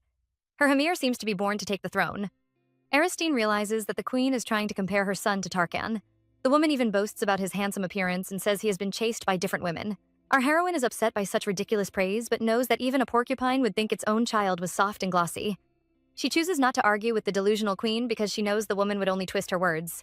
The empress gets even worse, talking about her son's illegoan manliness and his delicate side from his grandmother. She even says his hair sparkles like gold and his eyes glow like jewels. Aristine is disgusted by such exaggerated praise, wondering what kind of mother would praise her son's beauty this way. She is trying to figure out the queen's purpose, when the woman suddenly offers to introduce her to her son. The empress says it might be difficult to meet Hamir and offers Aristine an opportunity to see him. She just wants the princess to realize that her son is the king, but Aristine suddenly declares that she is a married woman. The queen is shocked while our heroine watches her with a frightened gaze. She misunderstands the queen's intentions and thinks the woman is trying to send her on a blind date with her own son. Aristine imagines the Empress in an open relationship and shivers like a fragile flower. She declares again that she is a married woman. The three ladies are frozen in shock before Yenica jumps up in anger. She can't believe the Sylvanian princess really thought she had a chance with her brother. Aristine is confused by the girl's reaction because Yenica should be happy that she rejected their marriage proposal. She urges the girl to calm down, reminding her that she is now her sister-in-law. The second princess screams in anger and almost pulls out all her hair. Pela also holds her head, wondering why she joined this meeting. She should have declined the queen's invitation. She tries to calm Yenica down, but Aristine makes everything worse. She says Hamir is her brother-in-law, so they can't be together. The queen stops Yenica from losing her mind, explaining that Aristine misunderstood as she was just talking about her son. Paella defends the queen and also praises Hamir for managing the stone mine. The second princess stares at Aristine with an arrogant look, believing that her brother is better than Tarkan. Just then, the queen interrupts, expressing her regrets for Aristine's marriage. She looks smug as she warns the girl not to regret her choice in the future. She secretly thinks to herself that if Aristine wants to have a peaceful life when Hamir becomes king, she must accept their proposal. She tells the Sylvanas princess that she wants to become her real mother-in-law. Meanwhile, a few minutes ago, Zack rushes into Tarkan's palace with urgent news. He announces that the queen has called Aristine over for a private chat with Paella and Yenica. He wants to know the prince's plans, but Tarkan orders him to ignore the women. He thinks that Aristine has to fulfill her role as the royal princess. Even if she becomes upset because of the queen, it is not his concern. Tarkan tells Zack to focus on capturing the demons and declares that he has no time for such petty female quarrels. The prince says he is going to kill monsters, but Zack points out that he is heading towards the queen's palace. Tarkan keeps walking faster, while his subordinate screams that the conference room is in the other direction. He feels no shame and even says they are going for a stroll. He drags the poor Zack as he runs, blaming the boy for being too weak. The innocent guard cries, wondering why they are strolling to the queen's palace. The men arrive just in time to hear the queen saying she wants to treat Aristine as her real daughter. The Sylvanas princess is amused by the queen's request and replies that a mother-in-law can never be a real mother. She tells the queen she doesn't regret her marriage because her husband pleases her very well. Just then, Aristine's teacup ripples as a vision arrives. Meanwhile, the queen is frustrated. She calls Aristine heartless because she never thought the girl would reject her proposal. She secretly mocks the princess for not having any political wisdom. The empress decides to be frank and says she doesn't dislike Aristine. She even finds the girl adorable, but she chose to destroy her life because of love. Our heroine is confused because the women all think she has fallen in love with Tarkan, when in fact, she just sees him as a business partner. The queen tries to tempt Aristine, offering to give her the seat next to Paella. The first princess agrees, while Yenica secretly laughs at Aristine's face. The empress says she can treat the Sylvanas princess like royalty, but first, the girl has to become her puppet. She calls Aristine a disappointment because she is defending a lowborn like Tarkan. The women all laugh, mocking the second prince for being vulgar. Zack stops his boss, who is about to teach the women a lesson. It seems our male lead is used to barging into the queen's palace, and his subordinate begs him not to ruin the ladies' tea party again. Tarkan stares at his wife, who has remained silent. Aristine thinks she has no love because her heart already died when she was 6 years old. But still, she feels upset when she hears them insulting Tarkan. Her business partner might be high maintenance and a little dishonest, but he is still a good man. Pela notices the princess's upset face and misunderstands that the girl really likes Tarkan. She even wants to know why Aristine fell for the warrior. Our heroine is surprised, and even the angry Tarkan freezes. The girl thinks for a while before she says the man is good at breaking beds. Everyone is shocked by Aristine's words, and their faces all turn red. The two princesses immediately begin to imagine some rated scenes. They try to distract themselves by talking about the first prince, but they are still filled with a strange heat. Paella secretly scolds Aristine for saying such nonsense. She thinks the queen will be upset, but when she glances at her, the older woman is busy sulking. She has been married for years and knows a couple must be compatible in bed with their partner. She even tells Aristine that she totally understands. Zack has to cover his boss's mouth to stop him from screaming, but someone else can't control her temper. Yenica slams the table and warns her mother to stop saying nonsense. She insists that her brother is better than Tarkan, who is born from a lowly concubine. Aristine glances at the girl, asking if she is insulting her husband's birth. Yenica is shocked as she realizes that she has exposed her true feelings. The next second, she pretends to be upset as she blames Aristine for misunderstanding her words. Our heroine isn't fooled and warns the little schemer never to insult her husband. She glares at Yenica, saying the girl has just called the Alugo king's biological son a lowly person. Yenica is startled and stammers as she tries to defend herself. Her mother comes to her rescue, pointing out that Tarkan's mother was indeed a lowly commoner. She even laughs and says the princess can't deny that fact. Pela trembles in fear because the Sylvanas princess has really annoyed the empress. She thinks it is over for Aristine, but our heroine delivers her comeback. She doesn't argue and says Tarkan's mother was really born as a commoner, but she reminds the queen that she had personally given the woman a royal concubine title after she gave birth to Tarkan. The queen still remembers how she had to give her greatest enemy a title. Aristine has forced her to recall that disgusting scene, so she is determined to teach the girl a lesson. This is becoming exciting. If you want to see the next part, comment Tarkan below. Until next time.